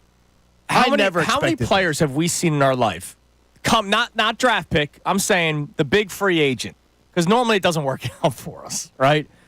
We don't really see the big free agent come as advertised, if not better. The only guys I can think of are Bryce Harper and T.O. No. Connor always says it. Zach Wheeler. Yes. Zach Wheeler is I'm talking about the hype. When the Eagles got T.O., it was oh my God, we got T.O. Okay, I get you. And then he was more than just T.O. Zach Wheeler, I loved Zach Wheeler from the beginning, but there were a lot of people that didn't know who he was. I liked the move a lot for Zach Wheeler. I never in a million years thought. Right. But I'm talking about like the hype. Like everybody, I get you. When DeMarco Murray was signed, people were hyped, and he sucked. Right. Like I'm talking about the guy that came here. He was the bigger-than-life addition. The bigger-than-life trade, the bigger-than-life signing. Normally it doesn't work out because teams don't normally let those guys go. Yeah, we're going to add another one tonight, which will be nice. Paul George. Yes. That'd be nice. But no, Yes. you're right. It's rare to see, and it's awesome that Saquon's doing this. All right, let's go to Sean in Central Jersey. Again, as much fun as we want to have talking about the great plays and the players, the head coach once again made himself part of the story. What's up, Sean? Hey, guys. So basically going to bring back a question, Andrew, you asked going into the bye week. And I have to admit, like, I kind of fell for it. When we were questioning who's going to be able to change, and we said Jalen Hurts can change, and, like, I think, you know, they say all the stats is he's top in the NFL with all these stats going on right now. But, man, yesterday was just a show that I think Sirianni fooled me for a week or two. It's just mind-numbing how many stupid decisions he makes in a game. And I'm going to stay with saying no for us winning big games because we lost one to okay Atlanta Falcons, but then you have two close calls with the Browns and the Jaguars. Yeah, I mean, So and that's the Browns and the Jaguars, right? Like against Baltimore, you can't make 6 bad decisions, or you can't go. Well, the thing is, though, I don't believe that they were 6 bad decisions, and you don't either. Though. I don't either. I mean, because I don't want to make it seem like we're saying that because we were in agreement on a few of them, right? But fine, and 4 decisions that he made that I disagree with, they all failed. Not kicking the fourth quarter field goal when you have a chance to go up 9 in a very makeable Jake Elliott field goal is just dumb, and not taking the extra point. We should have been cruising, and we should have been. I was already ready to like have a party at home. I was ready to put the kid to bed and everything like that. And I'm just like, what the heck is going on? Dude, even with the Saquon Barkley fumble, and thanks for the call, Sean, it still should have been a 2-score victory. It should have been even with the Saquon fumble that was returned for a touchdown. It should still have been a 2-score victory. Instead, it was 5 points, and the Kobe Dean had to make a ridiculous play to win it. I think we're kind of glossing over that. If he doesn't intercept that pass, there's a minute and a half left. Oh, no question. The Jags could have won that football game. They absolutely could have. So for everybody that does the whole, they're a Saquon drop away from 7-1, they're in the Kobe Dean drop and a Jacksonville Jaguars score, which they outplayed you in the second half, or they outcoached you, I should say. They outplayed you big time. They win that football game. And today's a totally different tune. By the way, why'd they outplay you? Because that coach. We haven't even mentioned the scary boogeyman that's waiting. Yes, we'll talk about A.J. Brown. Yep. Coming up next, our man Andrew Pacheco joins us at 8:10. Before that, the Monday morning radio host where we break down some of the things said by Nick Sirianni during his press conference after the game that was very chummy for whatever reason. It's Kincade Salciunas, 97.5 The Fanatic.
I'm glad you remembered that. Yes, thank you. Football Monday on the Fanatic, presented by Pierce Phelps, Bryant Heating and Air Conditioning. Visit nopayBryant.com. All right, we'll talk to the people coming up in a little bit. It's been a busy day. A lot of people want to talk about yesterday's game because yesterday's game, from the players' standpoint, was great. Oh, my gosh, was it great. From the coaching standpoint, it was detrimental to the team in which they almost lost. Like, I'm trying to paint this picture even more. They almost lost that game. If Nakobe Dean doesn't make a one-handed catch in coverage, which he's typically not good at. By the way, he hasn't been good at that since Georgia. Right. But he's obviously working at it. He's getting better, and I celebrate that. But if he doesn't come down with it, let's just say one-handed, he's coming down, it hits the turf, bounces out, incomplete pass. The Jags have a minute and a half still. It was 1st and 10. That wasn't 3rd and 10, and if it's incomplete, it's 4th and 10 with 5 seconds left. No. It's 2nd and 10 with 90 seconds left. They could have very well lost that football game because of the horrible decisions by the head coach. I can't get over when someone's like, well, it didn't happen. Nobody died. You know, your kid was playing with matches. The house caught on fire, but nobody died. Yeah. For God's sakes. No, it's a problem. It's a problem. Now, speaking of the head coach, it's time now for the Monday Morning Radio host. Now, the Monday Morning Radio host on 97.5 The Fanatic and 97.5thefanatic.com. Well, I'm not really thrilled. It was very chummy, the press conference yesterday, but let's get the first one out of the way. The big story, Nick Sirianni and his aggressive nature in the game. We've been pretty good on those. Today, they did a good job. I'll look at everything, but everything in the moment, I'm always doing what I think's best for the football team. You know, today it didn't work. You know, that's the way it goes. That's the hat I have to wear, right? You know, when we get a 4th down and we convert a 4th down, nothing's really said. When we don't, you know, I understand that there's going to be questions.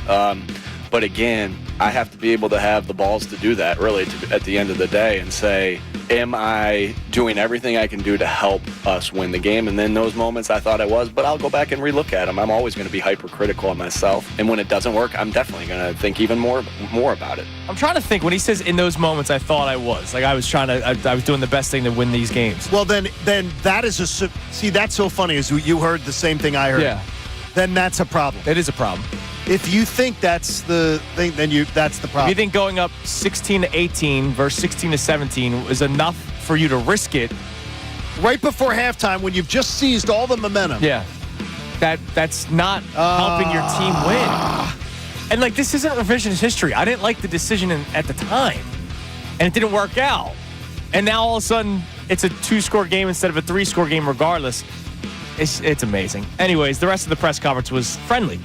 Here's Nick Sirianni talking about Saquon Barkley. We knew he was special. It just when you're preparing to play against special players in this league, they tend to take so much of your time up, of you thinking about them and you preparing to stop them. So we knew he was special. I think when you're around him on a daily basis, I think it's safe to say that he's even more special than I could even imagined. And it's with everything, though. I can't say enough about Saquon, the leader, the worker, the teammate. It was just unbelievable that play. So I think it's fair to say that he's even more special than I even thought. Yeah, he was asked whether or not you had expected this kind of greatness.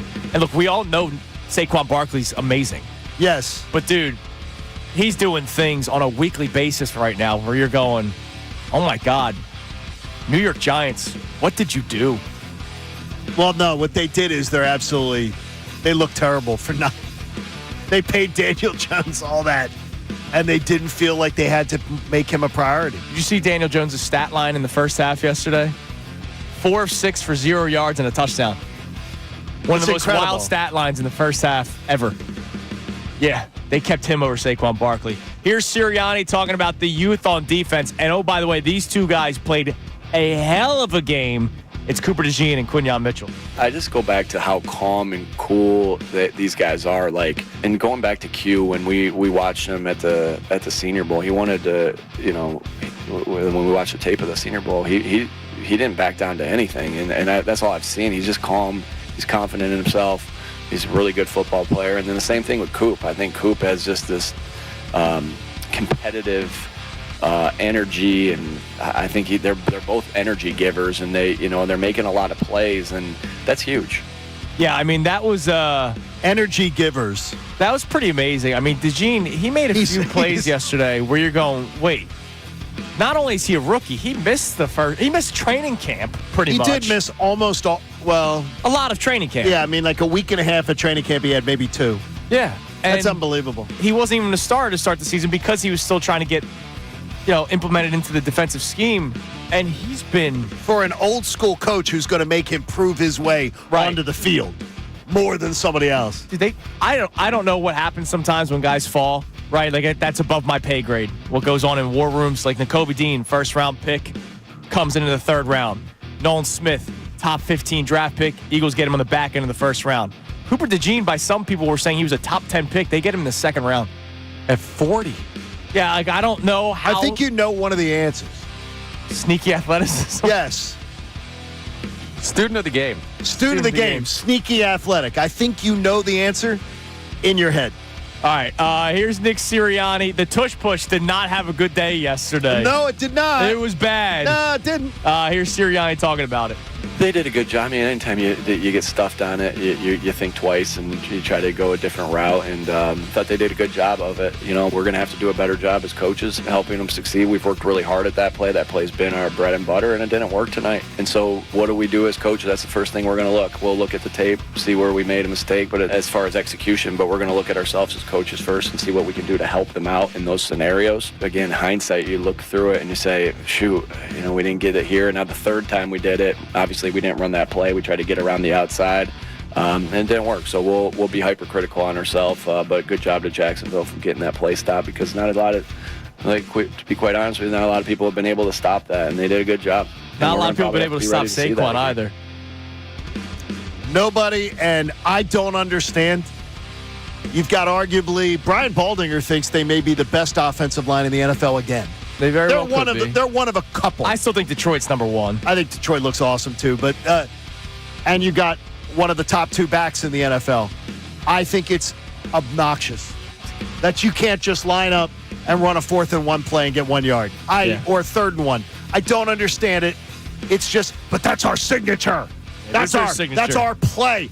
In other words, Nick gets the attention. Yeah, but hang on. If they believe that's like a 90+%, I know it hasn't been this year, but if they believe that's a 90, 78. Right, but if they believe when it's run correctly, it's a 90+% play, which we've heard him say before, and if they think Saquon's like an 85% chance, every time, Connor, every time he talks about trying different things every week. You mean to tell me they have not lined up in an I formation and given him the ball 4th and 1 ever? Yeah. Well, they've tried different things. They've just been dumb play calls. Yeah, but I mean, why are you not trying that one? You've got the best back, the best offensive line. I don't disagree. I'm just looking at it a little bit from their perspective. He's unbelievable. All right, that'll do it for the Monday morning radio hosts. We'll be joined momentarily by our man, Andrew DeCecco. I do want to give Nick Sirianni and the coaching staff credit for this. What's that? They did not shy away from the run. No, they did. Despite all the Jags, one of the worst passing defenses in the NFL, blah, blah, blah. They ran the football yesterday, which, by the way, is their identity, John. I love it. Maybe Nick Sirianni finally realizes that. And that's the problem. All right, let's head to the Comcast Business Hotline. Every day in business is a big day. Let Comcast Business help you move forward with what's next. This man does a tremendous job covering the Eagles for Inside the Birds and 97.5 The Fanatic. I had lunch with him yesterday, too. Damn right. He joins us every Friday for an hour leading up to the Eagles game, and then he joins us the following Monday to talk about it. That, of course, Andrew DeCecco. Andrew, good morning. Good morning, guys. How's everybody? Oh, great.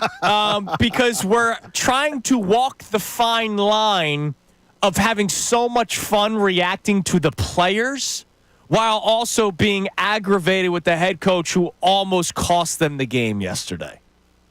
Understood. Yeah, I've been listening to you guys, and I totally get it. And there was obviously several instances that I'm sure we're going to get into that could have very easily cost the Eagles, but nevertheless, they were able to come out on top. But, yeah, there's some coaching decisions that we're going to have to talk about. I mean, at some point, Andrew, and I'm asking you, I mean, you're in that locker room, so you know these guys, and I know that everyone loves playing for Nick. I know that story. Mm-hmm. At some point, does a player go, it's another decision that he made that went wrong? Like, it's not just fans booing. Like, at some point, does a player go, man, this guy just keeps on pushing the wrong button? I'm sure it's possible, especially when you see that they had a commanding 22-0 lead. They were blanking them, and all of a sudden they're drawing close, and it takes, Jacksonville being at the 13-yard line and an acrobatic interception from the Kobe Dean to kind of pry the victory from the jaws of defeat. I mean, I think that's going to probably conjure some sort of skepticism moving forward when you see that happen. When you look at that game yesterday, what are the controversial decision-making from Nick Sirianni did you agree with, and what did you not agree with? Yeah, good question, John. Right before the half, I had no issue with them going for it and being able to go up by 3 scores because, in theory, they had a Jacksonville Jaguars team who was on the ropes, and they weren't able to really sustain much offensively. If you're looking at it in terms of the Eagles, and if they're able to get a touchdown there, or sustain that drive, then maybe you're looking towards later in the second half, resting some of your starters for the 3rd consecutive week and kind of focusing on the Dallas Cowboys. But I thought the Eagles had all the momentum at that time. Now, what didn't I agree with? Most of the other decisions that he had, including that one late in the 3rd quarter where they could have went up by 9 and they weren't able to execute it. And there's times where obviously the short yardage quarterback sneak, I don't call it the tush push, they weren't able to convert on that, so obviously they took to the air in those situations, and they weren't able to convert on them. So I don't know that there's certain times where you need to be aggressive, obviously, but you have to take the points when they're there, especially when you see a team like Jacksonville late in the 3rd quarter and the 4th quarter that we're starting to get something going offensively. You have to be able to put them away. So I want you to look into your crystal ball here because Nick Sirianni will speak to the media later on today. And yesterday the press conference was very chummy. There was just one question about the decision-making. The rest was about the great play by the players, and I appreciate that because the players were tremendous. How does Nick Sirianni try to spin not taking the extra point at the end of the first half and going for 2? Because my logic is 3-score game's 3-score game. Whether it's 17 or 18 points, go with more the sure thing. I'm sure it'll be analytically driven, Andrew, the answer, or he's going to say, I had confidence in my offense. I'll take my offense any day of the week. More than often than not, he's probably going to say that is a successful conversion, but it wasn't yesterday, and that's what matters. But that, to me, is kind of what I'm expecting to hear. Now, you have to learn from some of these issues because this is not the first time, and it's probably not going to be the last time that issues surfaced against the Falcons game late in that game. So you can take ownership, and he always does, and you respect him for that. But eventually you have to learn from your errors. Otherwise, it's just a continuation that's going to perpetuate there. There was a somber mood after the game from people that there's no information on A.J. Brown. Any poking around, anything that you were able to decipher? But I think the silence could scare me a little bit this morning. Yeah, and rightfully so. I mean, anytime you see a player leave with a knee injury, they're deemed questionable, and then they're ruled out, especially with that game somewhat competitive later in the later stages of it, John. I think that obviously warrants some concern.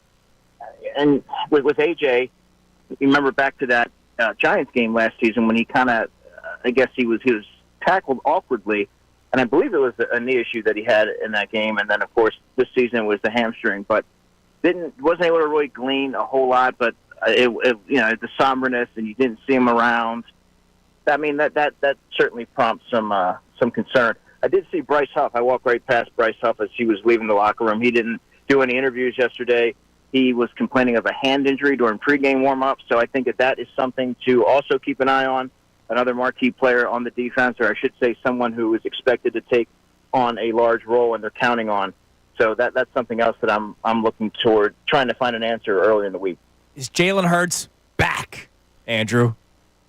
I think so. I really do, Andrew. 5 straight games without an interception. He looks a lot more comfortable. He's not falling susceptible to becoming infatuated with the deep ball. He's taking what defenses are giving him. And most importantly, I think one of the things that really caught my attention was that he's now involving other players that aren't named A.J. Brown and Devontae Smith and Saquon Barkley. At one point, Grant Calcaterra led the Eagles in targets. He didn't have any hesitancy to kind of throw the ball deep to Jahan Dotson in a one-on-one situation. That 36-yarder was a tremendous job by Jahan. But Jalen isn't making that throw earlier in the season. So he's showing a lot more confidence and trying to involve other players, which I think is a testament to his evolution as a quarterback. Andrew, it's 6-2. And that victory yesterday. And obviously, you're sitting there right now this morning, the 6th seed in the NFC, but you have still a chance to win the division, and you could probably be a 2 seed. How do you think that affects Howie Roseman's mood in the next 24 hours when he says it's the most important trade deadline of his lifetime? Or at least I'm hearing that about tomorrow. I think it plays a great part in it, John, and especially when in a game like this, Jacksonville was kind of beat up on the offensive line, and I'm kind of skewing towards the defense here in your question. Sure. That they weren't able to really generate any pressure aside from Josh Sweat. You have to look at the edge rusher group as a whole, and you have to be able to manufacture pressure consistently. The Eagles have not been able to do that, whether it's Bryce Huff, whether it's Nolan Smith. Nolan Smith's done some good things sporadically, but you need to have a closer like a Hassan Reddick, and right now the Eagles don't have that. Now, I don't believe that you're going to find that player at this point in the season that's going to be all of a sudden be able to join your team and get up to speed into the defense because it is a complex defense. But I would expect them to at least explore the edge rusher market, given that is one of their deficiencies right now on a defense that really is starting to turn the corner. What has made Nakobe Dean and Zach Bond so good, and when is Bond getting that contract extension before he becomes Ray Lewis? Please. I was hoping you guys were going to ask me about the linebacker play because excellent job across the board. They were all over the field, and this has been a trend that's really continued since the Browns game. And what's made them so successful, Andrew, is that they are both highly intelligent players. They absorb the defense very quickly. They both lead in their own way, whereas Zach Bond is more of a quiet, lead-by-example type of player, and Nakobe Dean is the vocal leader. He wears the green dot. He facilitates what the coaches are, he gets the play call onto the field, and he really has become the defensive leader. So when you look at what the play that he made late in that game, incredible interception, you see the team celebrating. Obviously, they were elated because that was the game-stealing play. I think there was a little bit more behind it because it was Nakobe Dean and because his voice really resonates in that locker room. And when you're starting to see some inspired play from that group, and really Nakobe has shown notable signs of growth in coverage. That's not his forte, but he's showing signs of it. But he knew he was going to get tested in that moment, made the play. So what you're seeing is two players really becoming more and more comfortable in a pretty complex defense. Knowing how analytically driven the Eagles are, do you think they do an evaluation here at sort of the halfway point of the season and say, are we overworking Saquon? Perhaps. I mean, another sidebar from that, I thought the Eagles did a really good job Jacksonville did a nice job bottling Saquon up early in the game because at one point they held him to 3.8 yards to carry, which is below their 4.2 average, and the Eagles continued to lean on him. He had 13 carries going into the half and 27 total for the game. That's a lot, John. He's been taking on a pretty substantial workload, and if you need him and you want him at his absolute best down the stretch, I think you certainly have to explore that, and I wouldn't be surprised, frankly, if the Eagles do. Andrew, we appreciate it as always, man. Keep up the great work. What's the Andrew DeCecco schedule this week? Well, I got the Birds Insider I'm hosting tonight from 6 to 7, and I'm staying for the extra hour with my man Tom Alvord, and I got a bunch of Birds Insiders this week. I'm with you guys, of course, Friday, and I got my best show ever, and then I'll be down at the NovaCare Tuesday, Wednesday, Thursday, Friday. Well, we'll be listening to you all week long, man. We appreciate it as always, and thank you, man. We'll talk to you on Friday. Appreciate you guys. Have a great day. There he is, Andrew DeCecco on the Comcast Business Hotline. All right, coming up next, there were other games in the NFL, and it was weird, John, doing the 4 o'clock game, the 1 o'clock pregame show. We got to pay attention to other games as we were getting set for the Eagles game. It was the first 4 o'clock game all season for them. In the press box, they had all the games going on the screen. People were lingering over lunch. Yeah, absolutely. Watching all the games. So we'll look at the rest of the NFL. Did the Eagles have any favors? We'll talk about that next in an incredible moment that was caught in the Cowboys game. The camera is always rolling. He spoke for all of us. It's Kincade Salciunas, 97.5 The Fanatic.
the Eagles had any favors done for them. But let's talk to some people, Johnny, because we were busy last segment with the Monday morning radio host and our man Andrew DeCecco, which you'll be able to hear on 97.5thefanatic.com.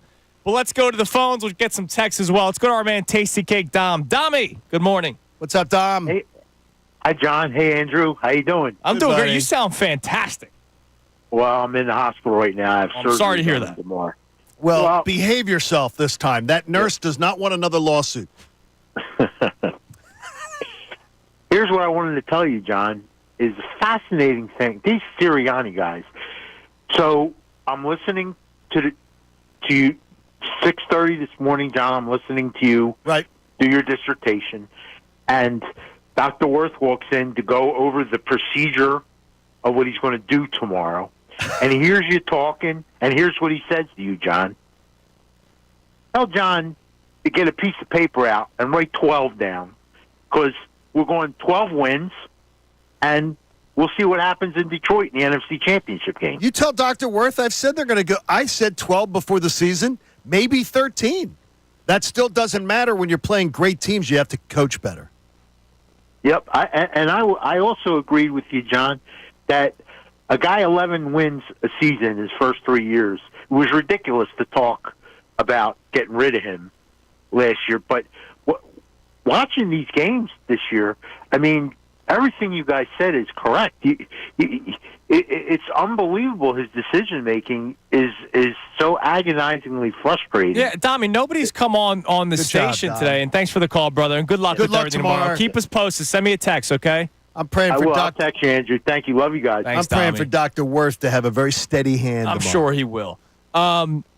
Nobody's come on these airwaves today and said, man, the Eagles got lucky yesterday because the players stink or anything like that. Jalen Hurts played a great game. A couple throws that he could have gotten back, but that's going to happen in the NFL. Every quarterback has those. Saquon Barkley was elite. The offensive line was tremendous. The Eagles' defense was spectacular. It's literally the head coach who's the only blemish on the beautiful painting that was the Philadelphia Eagles' victory over the Jags. Literally, the painting was a work of art. It was like Mona Lisa. But then somebody decided to draw like a big wart on her forehead. No, he's one of those climate creeps who comes in and takes great works of art and splashes paint on it. Yes. I mean, that's what he is. He's the guy who goes in and defaces the Mona Lisa. Yeah. Right because now. yesterday's game was spectacular. And I wrote 12 down. You did write 12 down. I wrote it down. 12 will always love you. All right. What do we have on the text line there, Connor? All right. Ryan from Virginia checks in, says, good morning. He also says, great show. Listen every day. Thanks, so we Ryan. appreciate Thanks, that. Ryan. His question is that fans and coaches expect players to play better and improve each week. Why don't we expect the same from the coaches and just accept their decisions, win or lose, with Nick Sirianni? Well, we expect the guys to get better.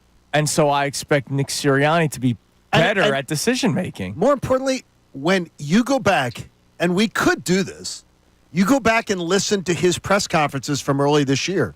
All the things he told you he was going to do. He had done them. He had done them the last 2 weeks. Yeah. And then he reverts again. I think his own worst instincts just come back. Yeah. He cannot help himself because he was taken to the SPCA and fixed this offseason to save his job. And now he has to say, well, what am I going to do to prove my worth? What am I going to do to show that I'm in charge? This is my team. That's what he's doing. You know what was? He got chesty. It's and the Billy Big Balls let me get the routine. 2 points here. And look, again, it all comes down to the context of the game. So if the Eagles are up 12-0, and they can go for 2 because of the penalty to make it 14-0. Duh. That's simple. Yeah, it's simple. But the difference of 17 and 18 points may not seem like much, and you'd probably rather have 18 points than 17 points. Bottom line is it's a 3-score game. You'd rather have the easier option is the 17. Take it. To make it 3 scores. If it was to make it 16 or 17, go for 2. Try to make it a 3-score game. People who are going to argue this today are just arguing to argue. You go up 3 scores. You go up the most predictable, easy way to go up 3 scores because 18 doesn't benefit you anything more than going up 3 scores. Right. Yeah, that one's simple math. I don't think it's necessarily argue just to argue. There people are. No, but I think it might just be, and I'm not trying to be critical of anyone or taking shots at anybody. I think it might just be a simple thing as, all right, well, yeah, you get 2 points because you go on the 1 yard line. I don't think people realize the whole simple. 3-score game thing sometimes. And Nick Sirianni, I think a lot of the people who will breathlessly defend him today, which I can't believe that there are people that just can't admit it that it was a badly coached game. Yeah. And by the way, tune into any one of the NFL shows today. They will all do a segment on it. They will all do something that tells you how badly this game was coached. Tiki Barber, so you were in the press box yesterday. Tiki Barber in real time. And I wasn't necessarily the biggest fan of the broadcast yesterday, but Tiki Barber in real time before the extra point where they go for 2, he literally straight up said, Nick Sirianni is overthinking this right now. He's trying to. It's too cute. And the thing is, he told us he was going to get away from doing this kind of stuff. He was going to get back in there and go, I look at decisions I make, and then I'm going to go back and I'm going to learn from them and everything. He didn't learn anything. No, 3 scores is 3 scores. He kept because what happens in a game, when you start chasing points, you chase points the whole game. And that's what he did. Yeah. He was chasing. He didn't have to. He didn't have to. No, but if that's his nature, and that's what that's not good football, Connor. I'm not saying it's good football, but I'm saying if it's that guy's nature, why would I go into a game being confident that he's not going to do it? We saw 2 weeks where he looked really good, and we had a conversation last week about how much do you trust what they're doing and how much is it sustainable. Like, if you have questions about him, even after seeing a couple good weeks, these are the games. Why? Because it's the nature of the head coach. That's why it goes back to our main topic today. Our topic, I know we've been kind of reacting to everything today, but our main topic is, can the Eagles really win something big? Playoffs. In spite of your head coach, because right now they've won 2 games out of the 6 wins they have this year. 2 wins have been in spite of Nick Sirianni, and I believe they lost a game because of Nick Sirianni in that Atlanta Falcons game. Let's think of it this way. Connor and our whole team, whether it's Gunner, when Haley's here, she's not here today, not feeling well. Our whole team, if every single day we love Connor's performance, but you start showing up at 5:35 3 times a week because that's what you do. It would be like saying, well, we've just come to expect it. Connor shows up late. It's just what he does. Let's just accept it because the show's good and Connor's still a good employee. No, you don't accept it. John, I'm not saying to accept it. I'm not. But we should expect differently of him. And I should expect we should all expect differently of that. We should expect is tough because it means 2 different things in this instance. You should ask for him to be better than he is because how he coaches is not good enough for what this team should be. Right. But should you really expect him to do something different at this point? Yes, he's a grown man. I should expect him that if you say, I'm doing these things wrong at work. Continuously. Now, I'm constantly I'm stepping in it. I'm making myself the story over and over and over again. I got to get better at that, and I have to stop that from happening. He's 43 years old. Okay, he could be 83 years old. But he's a grown man. Don't act like he's a kid that can't change. Okay, sometimes people are just who they are. Sometimes coaches are just who they are. Guys lose jobs all the time. Then you know what? Then unless they win big this winter, he must go. Yeah, dude, we've been on this for a year and a half. I know. But then be glad that I'm on the train. I'm very glad you're on the train. He must go. Are the seats nice? If they're comfortable. This is like Metroliner, baby. First class is filled already, but we'll get you in business. He absolutely must go. If that is the answer. I'm with you. If the answer is, well, it's just who Nick Sirianni is, he's just going to do it. If he keeps doing this crap, and then he has 2 good weeks where he doesn't, and everybody praises him. We praised him universally. And then he slides right back into his old habits. You know what? That's the girl who keeps going back to the guy who cheats on her, or whatever, or the husband that says, "Oh, my wife, she only drinks casually," and she just keeps picking up the bottle. Right. At some point, you got to realize, okay, time to move on. I feel like you're talking about me. I don't like this. But I think that's the guy that Nick Sirianni is at this. In my mind, that is the coach that he is. It'll be 2 steps forward and 1 step back, and that's. But here's the thing: they're not going to fire him because they're 6-2. So at this point in the season, you're going to have to live with it. Yeah, and I don't want him fired during the year. I'm not like that. Right. But I can tell you, he makes it almost impossible to be in his corner. Right. I know. Because he muddies the water every single week. He makes he would complicate cooking a 3-minute egg. All right, real quick, some scores around the NFL yesterday that really matter in terms of the Eagles. The Commanders beat the Giants yesterday, 27-22. So they're now 7-2 on the season. Obviously, the Eagles 6-2. Are the Commanders a problem? Yeah. Well, I get it on my feed every week. People going, "Oh my God, the Commanders!" If I hear any more about the Commanders, the Commanders are a better football team through 9 games than the Eagles are through 8. We might need to pause real quick, boys. So I'm not going to hit the news sounder, but Jordan Schultz is reporting on the A.J. Brown thing.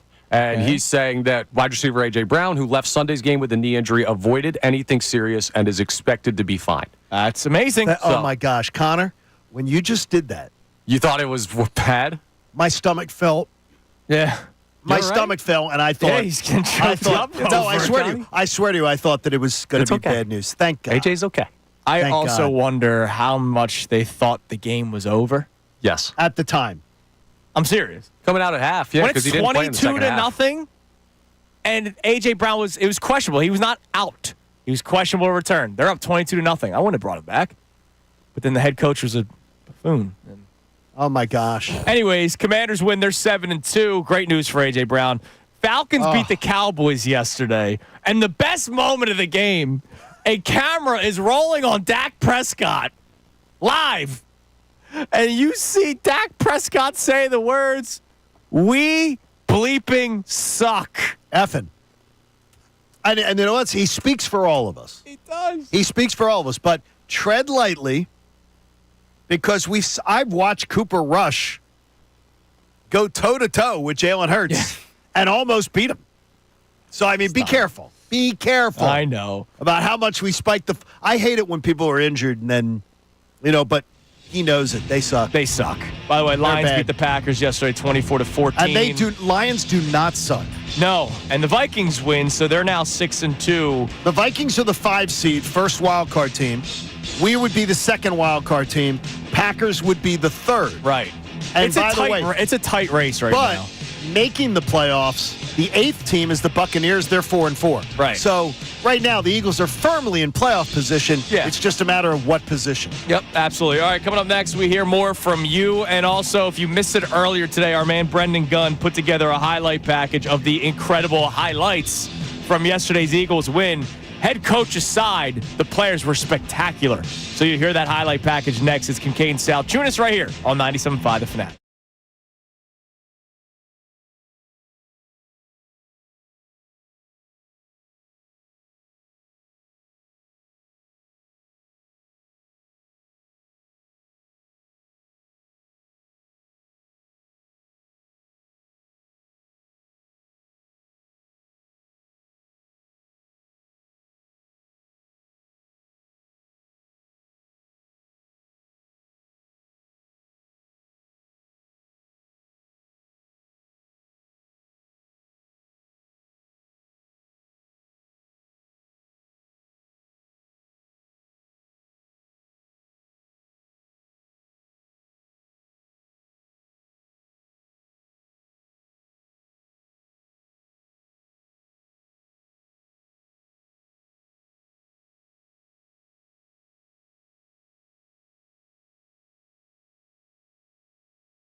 Morning.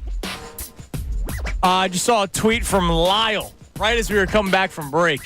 This Sirianni discourse is crazy. Sirianni was just fine with his decisions yesterday. Why? Why do you feel the need to protect somebody that could be detrimental to your football team? They were up 22-0, and his decision-making is the reason why it was a 5-point game. His decision-making is the reason why it took Nakobe Dean making a backhanded, diving, one-handed interception for you to win. Why must you defend him? When I said to you yesterday, and I said it, I had taken over the Fanatic feed, before halftime, when Saquon's, which, by the way, a great Nick Sirianni, Kellen Moore call. The great decision. Nobody saw that run coming from Saquon for a touchdown. No. It was fantastic. And the place, the lid was coming off the building. Yeah. The energy in that place was bizarre. It was just, like it was rocking. You were feeling it. And I honestly haven't felt that since 22. Yeah. And because of your decision-making, you made it a scary, scary event. And I don't understand it. Yeah, I you just don't mentioned understand. 2022. He didn't make those decisions No, in he 2022. didn't. In 2022, Nick Sirianni did such a great job in 2022. He absolutely made it that it was, I could take fourth quarters off. 5 games. 5. Fourth quarter, Jalen, feet up. Yep. AJ, feet up. Devontae, feet up. I mean, he made that complicated yesterday. And he didn't have to. I don't know why. All right, let's go to Sean. I don't know why it's being defended. That's what I don't understand. That's what I don't get. Let's go to a call, and then we'll play this highlight package for you again. Let's go to Sean in Jersey. What's up, Sean? Hey, how's it going on? Hey, Andrew. I hope you didn't all bet Tyrone on the Cleveland Falcon game because we got destroyed 38-0. Oh, another loss for the View. That's good. Yeah. So first off, I'm a cop. So John, no way Kelsey gets arrested for that. Just to let you know. What would it be? Because what do you think it would be if you or I on a public street, right, took a phone? What do you think the policeman would do when he showed up? After the guy did the thing to him first? No, right? that would not be because he didn't do anything. He just talked. He harassed them, though. That would not be the cop would not come. You're John, telling he is me a cop. You're telling me that they would allow it though? To go in, I'm allowed to take somebody's. You're not getting. So first off, he would to the kid, right, who harassed Kelsey. He would, if he wanted to do it, like. It would have been both of them would have maybe got to court. Like, say, okay, he harassed on the phone, whatever. But no you'd be in court, right? If it went that far, like they wanted to do that, that would be up to the person, and then everything else. But you're not cuffing Jason Kelsey. No, correct. The idea is you're going to end up in court. Is what I'm saying. You can't do what he did. You're right, but also the kid can't do what he did either. Well, nobody's excusing what the kid did, Sean. Nobody's has his back. I just want to tell you that he was not getting arrested for that. That's all I wanted to say. But also, Nick Sirianni has to be investigated for point shaving. His calls. Dude, honestly, look, the Eagles were covering that 7.5-point spread easily, and thanks for the call, Sean. And then all of a sudden, it's a 5-point victory. I mean, it's like nobody is defending the young man. And by the way, what did I say from the very beginning? I was like, good for you, Kelsey. Good for you. Yeah. Take his little phone, and I wish he had put it somewhere else where the kid wouldn't have actually lost it. He would have been able to find it maybe later. Right. By reaching for it with a proctologist. But I mean, hey, whatever happens, you can't do that. You can't do what Joel did. You can't do what Kelsey did. Yeah. And we cannot accept. But good for you for both. Yeah, and guess what? That's the bad part I felt about it. When I saw the Embiid story. I was like, good for you, Joel. Yeah, he stood up for good for you, Joel. Family and what he believed in. If someone invoked my dead mom to me, and said your mom would be ashamed of that, like, dude, it's like I wish there was. It was out of line. Totally out of line. Marcus Hayes was out of line. Oh, by the way, then and one of the legends of Philadelphia, Les Bowens, argued with it yesterday. Yeah, I'm like, come on, Les. I didn't understand. I teach journalism students, and they know it's not defendable. I didn't understand the defense. I really didn't.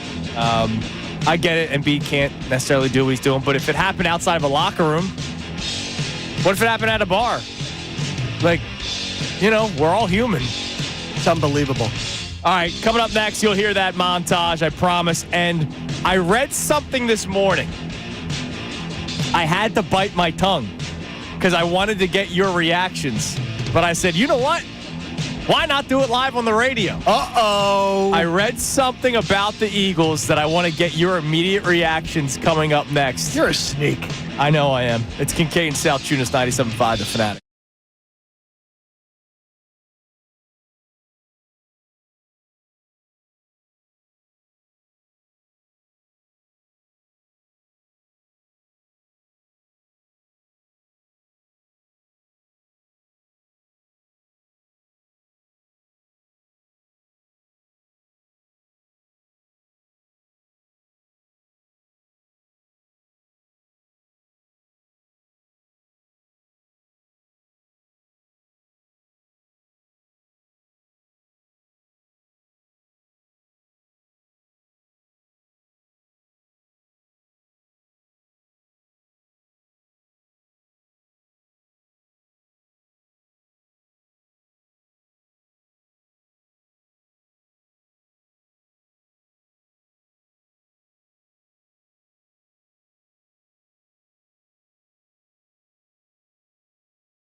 Kincade Salciunas, 97.5, The Fanatic. All right, I read something crazy this morning on Fox. We'll get to it coming up later on this segment. But I don't know if it's crazy. I have to run it by you guys. But I wanted to get your reaction selfishly before the show. But you know what? More selfishly, I wanted to wait till after or during the show to see how you guys react. So we'll get to that in a little bit. We'll get to your calls at 610-632-0975 and text messages. Our main question today, obviously Eagles day after an Eagles game, we're talking Eagles all day. But the topic is, do you believe the Eagles can win big? And by win big, I mean winning in January, not November 3rd. Winning in January against other playoff teams in spite of the head coach. Because the Eagles have 2 wins this year out of their 6 in spite of the head coach. The Eagles lost a game because of decision-making at the end of the game by the head coach. They're 6-2, and he's had his fingerprints in 3 different games where 2 of them they won, 1 of them they lost, but too much Sirianni talking points in those 3 games. My gosh, I will tell you this too. Players, there's one thing they hate that among all others. In a locker room, players do not want to talk about another player's money or even have to talk about another player's performance. So they don't want to have to answer for somebody else. But I can also tell you, they don't want to have to answer questions about their coach. No. And I asked Andrew DeCecco, at what point does a player go, man, another wrong decision? Yeah, I'm sure they're getting annoyed by it. At what point does that happen? We're all human. What are you doing? I know people think that athletes are like these robotic figures because sometimes they act like it, like Jalen Hurts, right? But we're all human. When when Nick is going for 2 late in the game when it was 28-23, that was actually the right call.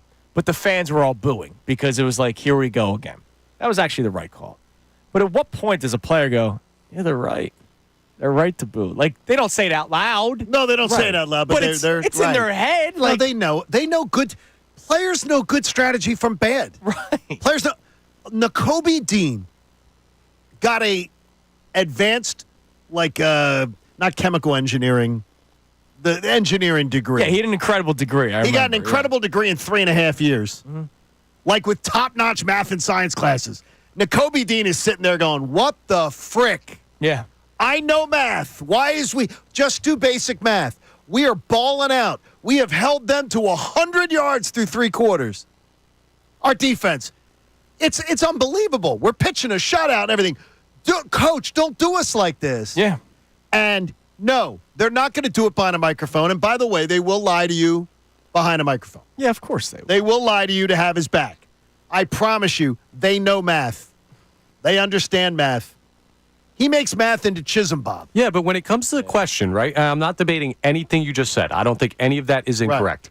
Right. But, Andrew, you brought it up. 3 games this year. They've played 8. So it's 3 out of 8. That's not good. I'm not saying it's acceptable. I'm not saying Sirianni. But he relapsed. Okay. He relapsed. Yes. We're on the same page on all of that. But is that all the games?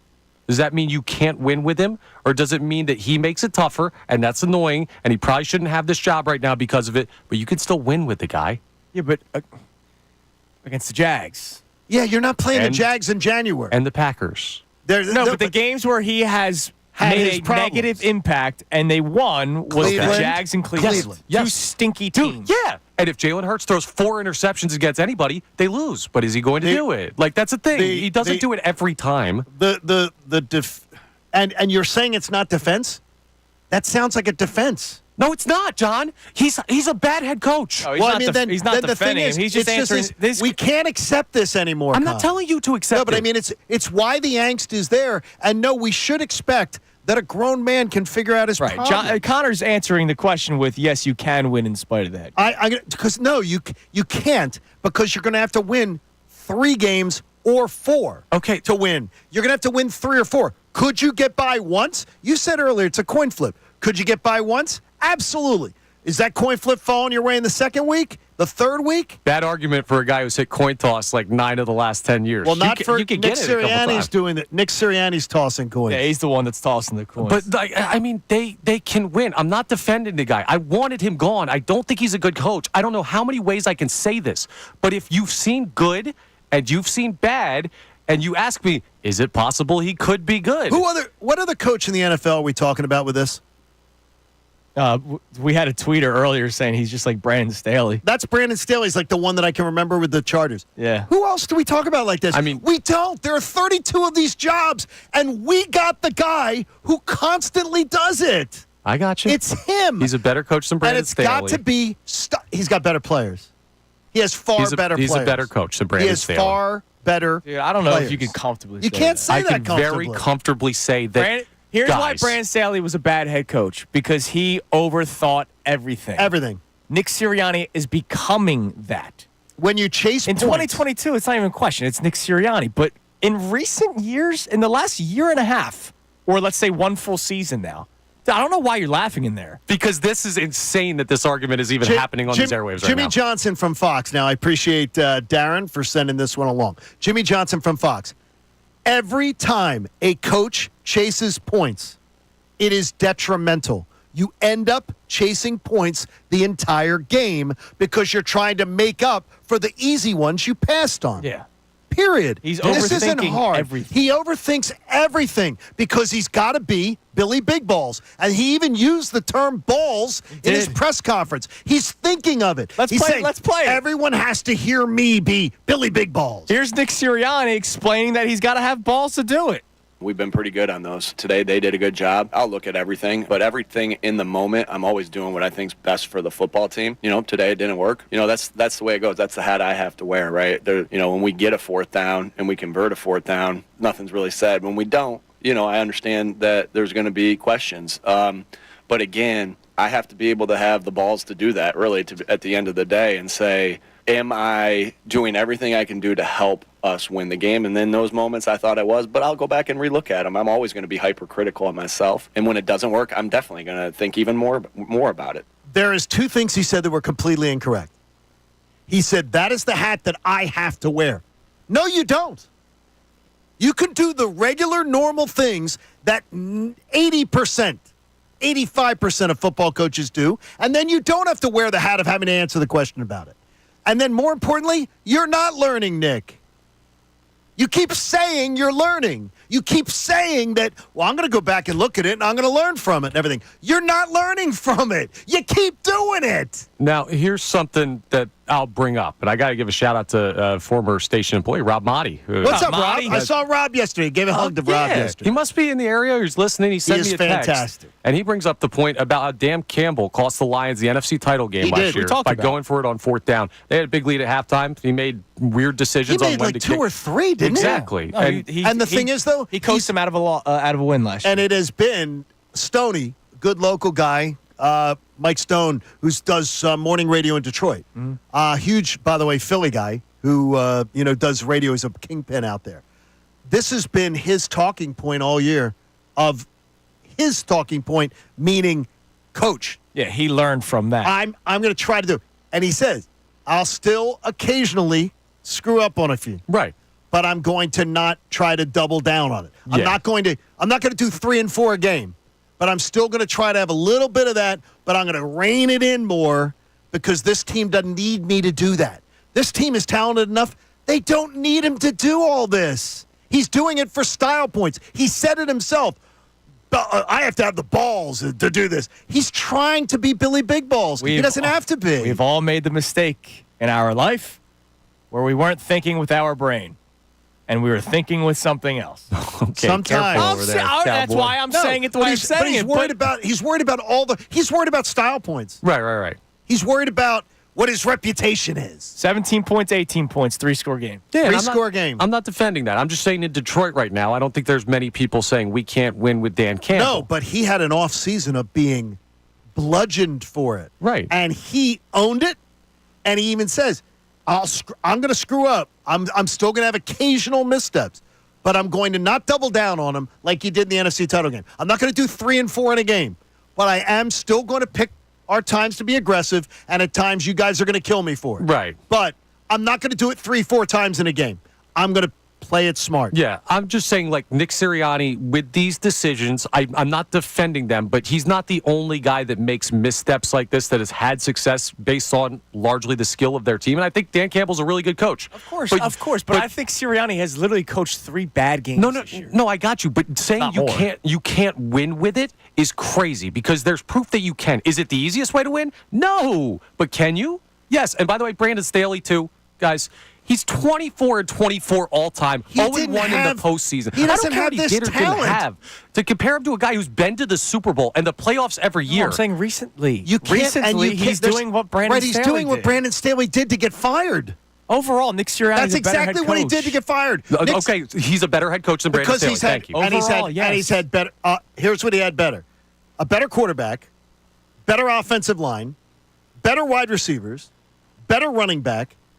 Better defense. Wait a minute. He had a better everything than Brandon Staley had. I think that's fair. So you can't compare the two. Well, we can. Because, you guys asked the question, or you brought up, you don't know if you could say Nick Sirianni is a better coach than him right now. I believe but recently he's doing the things that Brandon Staley did that got him fired. Okay. That's a different argument. That's what got Brandon Staley fired. Yes. And the thing is, he doesn't have, Brandon Staley didn't have everything that Nick Sirianni has. All the advantages at every position. All right, real quick before we get back to our phones and texts. I read this on Fox this morning. They did observations from every game. Okay. Across the NFL slate yesterday. And so they did their write-up on the Eagles and Jags. And they do a paragraph on both teams. So they did a specific paragraph on the Jags. All right. And then they did their specific paragraph on the Eagles. Ben Arthur was the author of this. Wasn't he on Golden Girls? I don't know. You tell me. I didn't watch. I want to get your immediate reactions to this on the air. But try and let me finish. I'm going to say it now, writes Ben Arthur. The Eagles are destined for another early playoff exit this season.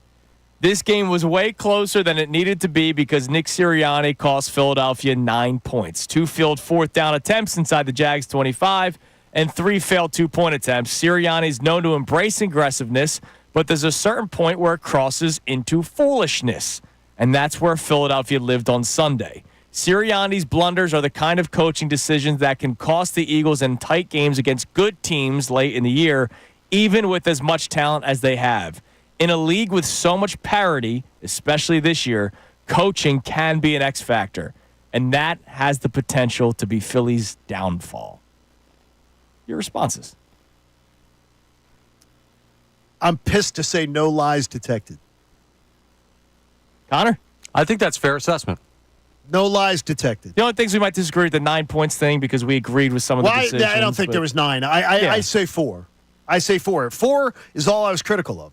But the opening line of the Eagles are destined for another early playoff exit this season. Now, that's too much because you don't know who they're running into. They could be the 1 seed. Okay, still. right now, they could. How about this? How about this one for you?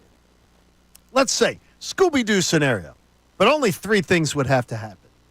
Eagles beat the Cowboys without Dak and without the wide receiver. CeeDee Lamb. Okay, that's a win. Let's say that happens. Commanders get beat by the Steelers. Lions lose Sunday Night Football at the Texans. We come in next Monday morning and the Eagles are the number 1 seed.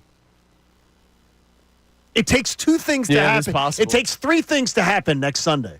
Right. And the Eagles would wake up next Monday morning going, we're going into the Commanders week and we're the number 1 seed. I mean, it's that close to being good. That's why these decisions are inexcusable. Yeah. It's crazy. This is how good this team is, despite some of the decisions. But it's also like why destined for an early playoff exit is too much to say right now. Oh, right. Through yeah, I agree. Now, all the reasoning of like why Nick Sirianni could negatively affect the Eagles in a huge spot this year is totally valid, totally fair. It should be a concern that every Eagles fan has. But if you think you know what this team is and you don't think their talent can overcome that to the point where, they're an easy exit in the first round, that's crazy to me. Yes, I hear you. All right, let's go to Ricky in North Jersey. What's up, Rick? Good morning, gentlemen. How are you? Hi, Ricky. I'm doing great. Listening to you guys can take me off that edge because I was on the edge. I'm a 40-60. Why 40?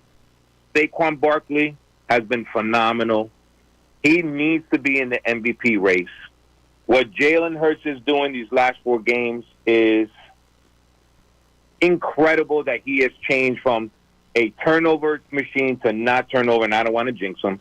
But the biggest thing is the defense, and with these younger players, Mitchell, Cooper DeJean, they're really, really stepping up, and I really like that. But the biggest factor I have here is this, and we've been talking about, you guys have been talking about it all day long.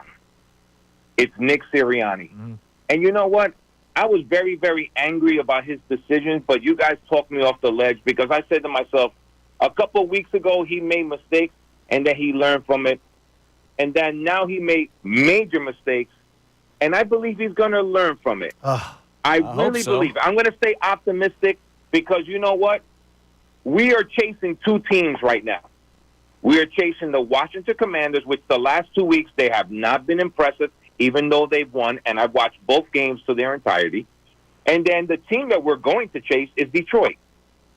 Yep. I don't want to play Detroit in Detroit, because if we do, that is a recipe for disaster, because they are super incredible. I'll say this, Ricky. I don't think they care where they're playing right now. And thanks for the call, man. They're just clicking on all cylinders. I would tell you last year, remember how bad, not how bad, I shouldn't say how bad, that Tampa Bay team. Yeah. Severely beatable, right? Mm-hmm. Absolutely. Remember that Baker Mayfield went into Detroit, had the ball in his hand with a chance at the end of the game to win the game. Did. Yeah. So, I mean, and it's maybe this Lions team looks better than last year.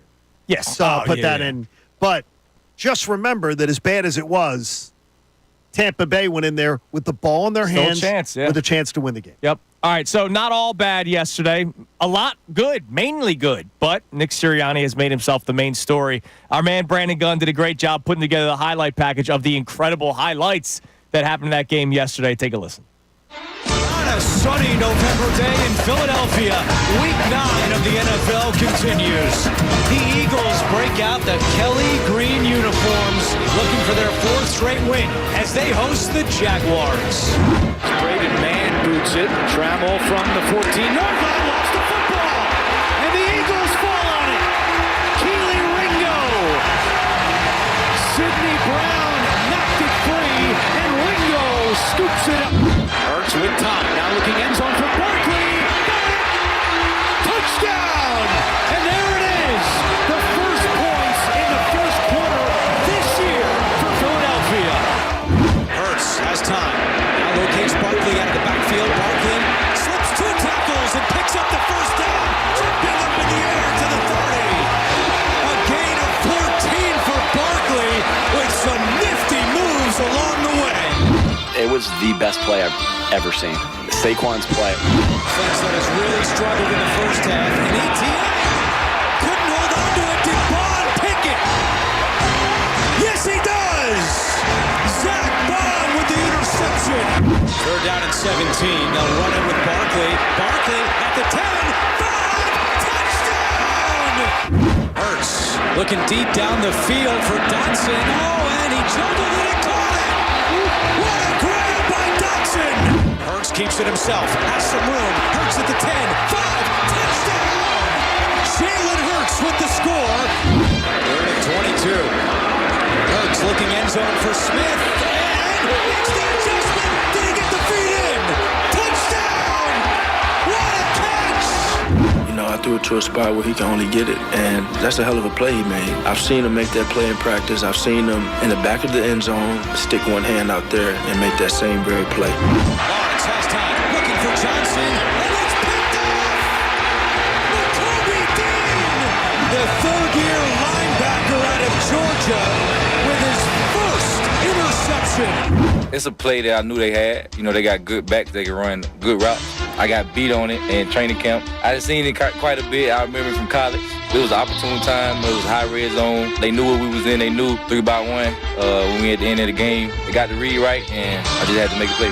Philadelphia, they keep pace in the NFC East. Big game next week for Philly as they go to Dallas. 28-23. The Eagles hold on. Great job, Brendan Gunn, for that, and great job by the 53-man roster of the Philadelphia Eagles. See, that's a great point.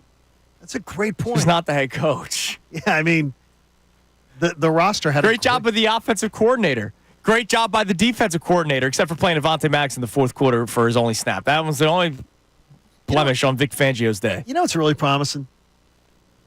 Jalen Hurts, 25 or 26? Devontae Smith, A.J. Brown under 26 or under? Yeah, man, youth. All the youth on defense. This window of opportunity, brought to you by Window Nation, is wide open. Or they could walk through the door of opportunity. Yes, they can. From Window Nation. That's a good salesman there. All right, everybody. Coming up next, we hear more from you at 610-632-0975. We tie a bow on the topic today. Can the Eagles really win something big in spite of the head coach? Take Eagles out of it for a second. Can a team win a championship in spite of their head coach? It's Kincade and Salciunas, 97.5 The Fanatic.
Shout out to our man Tony Beers on Twitter. What's up, Tony? He did a round-robin parlay of our picks and the picks from Mike's show with Mike, Bill, and Ray. He won over $1,200. Oh, my gosh, that's awesome. So it must have been a good weekend for the Mike Missanelli show as well. Well, right now, I got to tell you, and I'm just going to – I will blow our own horn on this one a little bit. Andrew is 25-11. It's November the 3rd. I'll take it. The 4th. He's 25-11, 69%. Pretty good. Nice.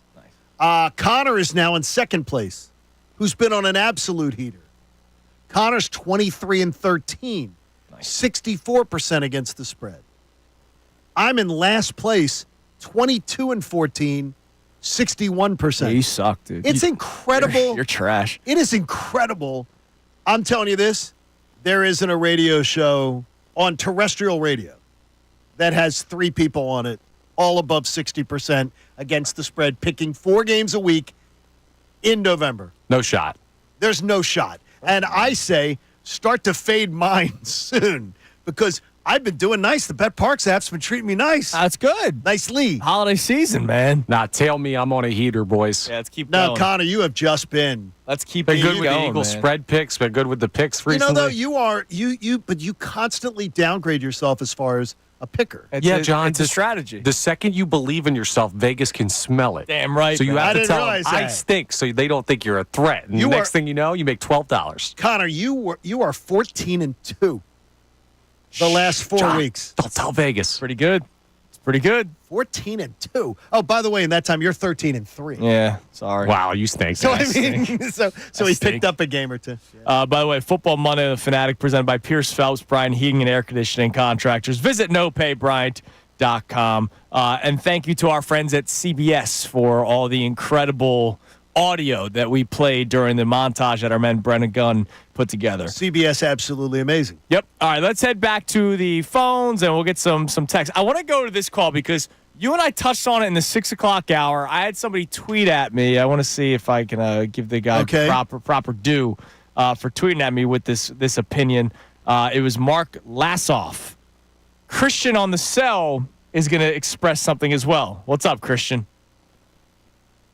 Christian. Yeah? What's up, dude? You're on the air, buddy. Oh, man, this is the first time calling. So Thanks, what's man. up, man? Appreciate Thanks for you being calling on in. board. Thank you. You guys do a great show. Thanks, brother. So I have to answer your question.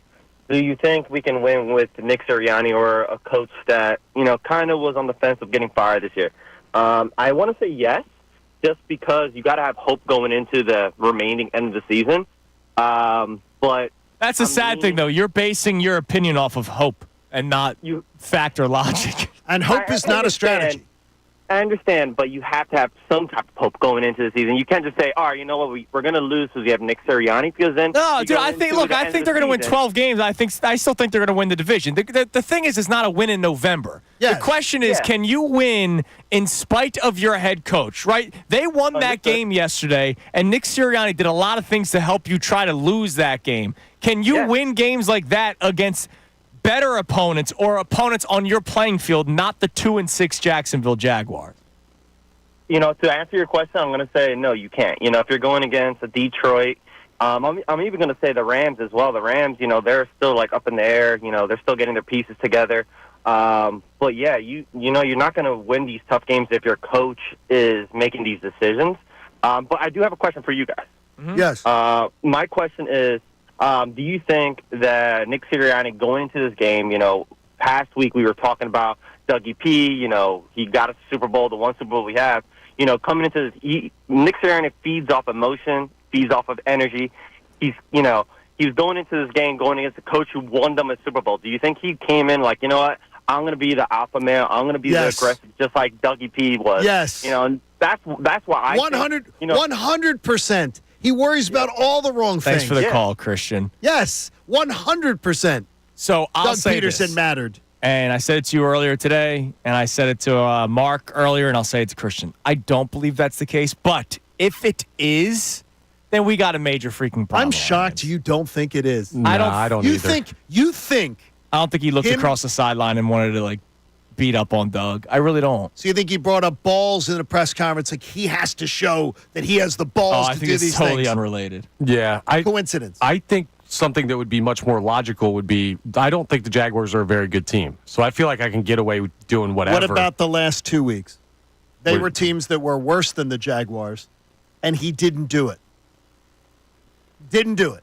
He totally reined in all his worst impulses, and we cheered him for it. Man, he learned his lesson. He's got it figured out. He's doing well. Then yesterday, at home, with the only guy who's ever won a Super Bowl in this town, is on the other sideline, and then he's invoking balls in the press conference. Look, I think you guys are being kind. Okay, then I'll say would this. say. If that were to be the case, I don't believe that it is, but if it were to be the case, then that's horrible on Nick Sirianni's That's what I'm part. saying. I think then that's bad because, like you said, then he's worried about all the wrong things. I think he always worries about all the wrong things. Well, yes, to some extent. This feels a little tinfoil hat to me to say he was looking at Doug Peterson across the way. All right, and he was scolded, corrected, called on the carpet, questioned about everything. He goes 2 weeks of excellent behavior against two teams that are not as good as the Jaguars.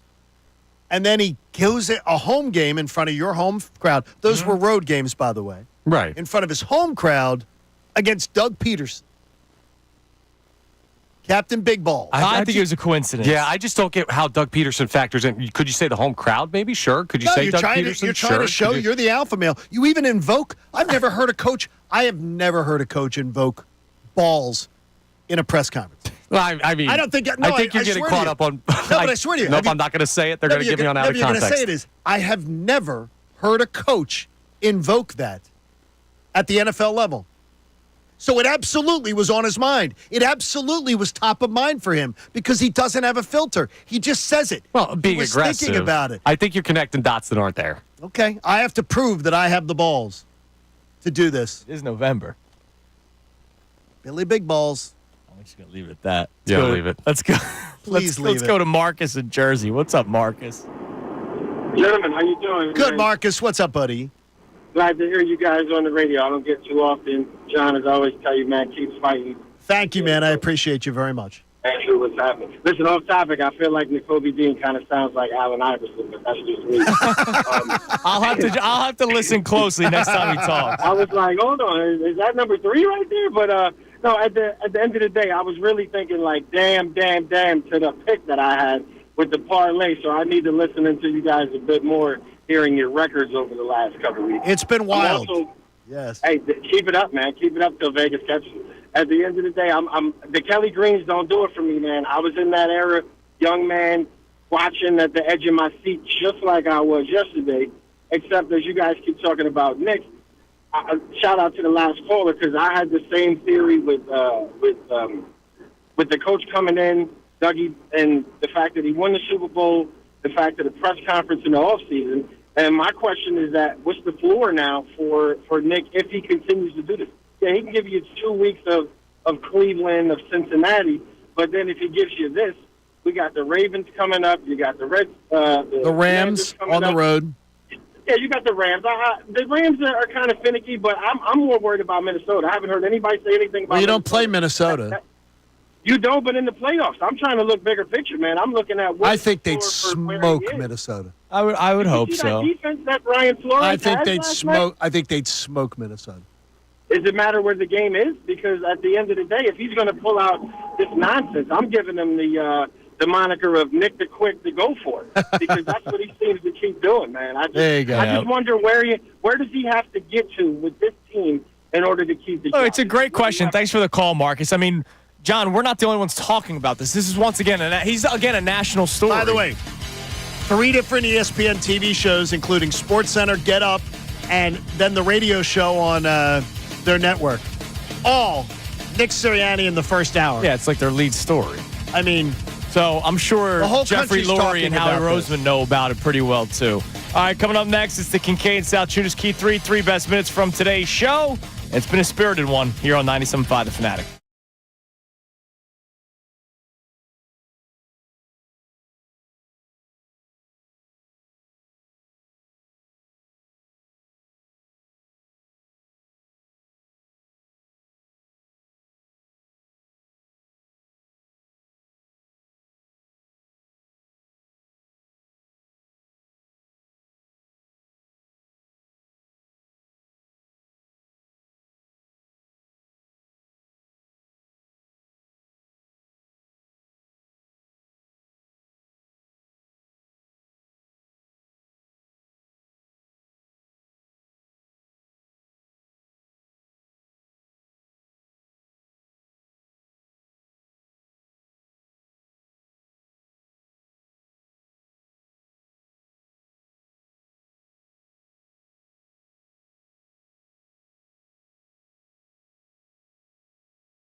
Matic on a victory Monday, despite the head coach. I can't believe we're doing this it's the second time this season where we have a show like this. I saw our man Andrew Brandt. Tweeting this yesterday, and I love Andrew. He's a very. I like Andrew too, except that whole Villanova thing, but I'll get over it. We'll get over that. I won't. He's brilliant. He's a great guy. But he put out a tweet last night. Eagles fans very much want their 6-2 coach fired. That's not true. First off, I don't hear many people saying fire Sirianni. I think that's a very reaction thing. Not one host on this station is calling for him to be fired. No, but he didn't say Eagles media. He said Eagles fans. said. He said Eagles fans very much want their 6-2 coach fired. I've heard not one person today call the station. There are a lot of people that want him gone. I know there are, but no, but has anybody? But it's also unfair. If I'm sure he watched the game, but if he didn't, he was watching all the games. It was another very bad day for Nick Sirianni. It was a bad day. And he's had 4 of those this year. The Tampa Bay game, I know all the injuries. I just hated the way they went about that game. Oh, they're going to play for Nick. They didn't. Yesterday was not a good day for Nick. The Browns game was a horrible day for Nick on and off the field. It was just a bad and the Falcons game. I don't understand why people, and I know everybody has their allegiances, why you just can't say, okay, that was crappy, but there were other good things. There were. There were things that Nick did yesterday that were good, but you got to discuss them all. There were a lot of great things that the players did, yes. No, there were some things he did, too, that I think were. Yeah, he got up in the morning. All right. It is time now for the Kincade Salciunas Key 3 presented by Von C. Brewing. Now, the Kincade Salciunas Key 3. Today's best. Johnny, good morning. Whoops, he did it again. He did it again. He shaved his head like her, and he did it again. It's unbelievable. So the Eagles, it's crazy. Let's get this stuff out of the way. Eagles win 28-23. They're 6-2. They scored their first quarter points all season long. I love that part of it. So that was cool. They scored points in every single quarter. They win 28-23. So everything's right. Good, right? No. Wait a minute. They were winning. They're shutting out a team at halftime. Yeah. They had given up just 100 yards of total offense through 3 quarters. Correct. Which is the second best defensive performance any team has had all season. Mm-hmm. So that's our lead, right? No, and it's not Saquon Barkley running for 159 yards and a touchdown. Wait. 199 yards of total offense? Did Connor get that number right? But it's not him. Okay, wait a minute. It's got to be the one-handed catch by Devontae. All right, I'm confounded. How anyone else could make themselves the story today? Oh, Nick Sirianni's pretty damn good. Yeah, there it is. There it is. They won. The players were great yesterday. The head coach was not. No, and that's what leads to this question. Can the Eagles really win? And when I say win, I don't mean a game in November against the Jacksonville Jaguars, who are a terrible 2-7 football team. I'm talking about a game against the Lions in the playoffs. I'm talking about maybe when the 49ers get healthy to face them in the playoffs. You mean playing like that yesterday is how you're phrasing it? No. Oh. Can you win big in spite of the head coach? And I'm talking about playoffs. I'm talking about games against the Ravens. Yeah, the Eagles can win a game against the Jacksonville Jaguars when the coach makes 5 boneheaded decisions. But when the coach makes 5 boneheaded decisions against legit opponents or in the playoffs when you have to be as close to 100% as possible, can you actually win big in spite of your head coach? Because I say no. I don't believe you can. Marcus Hayes knows nothing of his brother, knows nothing of his child. To then insinuate your dead brother would be embarrassed by your behavior. Yeah, your that's dead what it brother was. would find you not inspiring. Kiss my backside. Yeah. People are talking about you're assaulting Marcus Hayes. Yeah. If he assaulted Marcus Hayes, there would be a chalk body outline on the floor. So clutch your pearls elsewhere. But, again, Joel can't do that. The sports eagle god that is Saquon Barkley, jumping backwards and floating like an angel. It was unbelievable what he was able to do yesterday. How's he get up that high? Right before halftime. Dumb. You don't make it a 3-score game. Under no circumstances. Because you're trying to be cute. This is who we are. We go for it here. You go up by 3 scores, you kick the extra point. Let Jake Elliott do his thing. You have a weapon. Honestly, it's just straight up stupidity. And it's once again the my chart. It's Nick Sirianni's chart. And for whatever reason, his math is different than our math. Because 18 points, 17 points. I know it's different numbers, but it comes down to the same thing. 18 3-score game. 18 points in the second quarter before halftime. Yeah. There's no chart that's telling you there what you have to do. You go up by 3 scores. That's the chart. Period. If you have anything else on your chart, it's a wrong chart. Yeah. Flat out. Just do math. Do your math. And for some reason, Nick Sirianni continues to do it. He makes the easy stuff hard. I'm always going to be hypercritical of myself. And when it doesn't work, I'm definitely going to think even more about it. You did it! Like, this isn't about balls. Right. Nobody's talking about big balls, Nick. I know big balls Doug was on the other sideline. Maybe that's what it was, John. I don't know. No, what I'm saying is what is he proving and who's he proving it to? What we want is to be leading with. The top story should be the Eagles players. Absolutely. He continually makes himself the story. Typical Penn State people. I'm kidding. Not everybody. Taunting him. This guy, meanwhile, saying horrible things. Homophobic slurs about Jason Kelsey's brother, Travis. And you know that the little ass face, good word? Yes, ass face. Because I can't say ass H. Would never say that if Travis Kelsey's standing in front of him. No, so he says Much like people behind keyboards. Yeah, so he says it to Jason. And look, good for Jason Kelsey. Smashing the hell out of that phone. Yesterday was a blowout. It was a party. And Andrew, that place was raucous and enjoying everything about it. And then Sirianni happened. All right, that's the Kincade Salciunas Key 3. 3 best minutes from today's show. It's presented by Von C. Brewing Company in Norristown. Check out their Key 3, the Stony Creek East Coast IPA, which is an American IPA with citrusy hop notes and a smooth, dry finish. That just sounds delicious. The Uncle Jerry's Wit, which is a Belgian-style wheat beer. And, John, I met some Germans. Yes, Carlos' friends were in town this weekend. They didn't get to have the Helles Golden Lager. How come you didn't take them out? They could have been in Munich, right in the middle of Norristown. They would have thought they were back in Munich. Every time I'm on tour in Norristown, I go, this looks just like Munich. Get the Helles Golden Lager. I want the Stony Creek East Coast IPA. Yeah, that sounds really good. That's the one that I'm most drawn to. Visit VonCbrewing.com. Yep. Yeah, why don't you bring Man, them? it's awesome. You could have brought them to Munich. Well, the thing is, they heard the accent and they said they sound so authentically German that we want to experience some They other wanted stuff. American. That's the way it is. I got it. I understand. I had somebody in the press box yesterday tell me, a media member, say, my German accent is the most atrocious German accent they've ever heard, but they find themselves childishly laughing at it. That's why we have a spike in listening at 9:53. It has nothing to do with the Mike Missanelli show coming up at Spike 10. out of this, please? Oh, yeah, Hey, sorry. support life-saving cancer research. Join us and our generous partner, H&H Heating and Air Conditioning. They were just out to make sure we're ready for the winter. Make a donation to the American Association for Cancer Research. You can do it today at 975thefanatic.com/AACR because cancer research saves lives. The Mike Missanelli show coming your way next. I wonder how the Sirianni Sunday night dinner went with Bill and Nick. Oh, I can only imagine there was some problems over the garlic bread. We'll find out next. It's Kincade Salciunas. We'll be back at it tomorrow morning, 97.5 The Fanatic.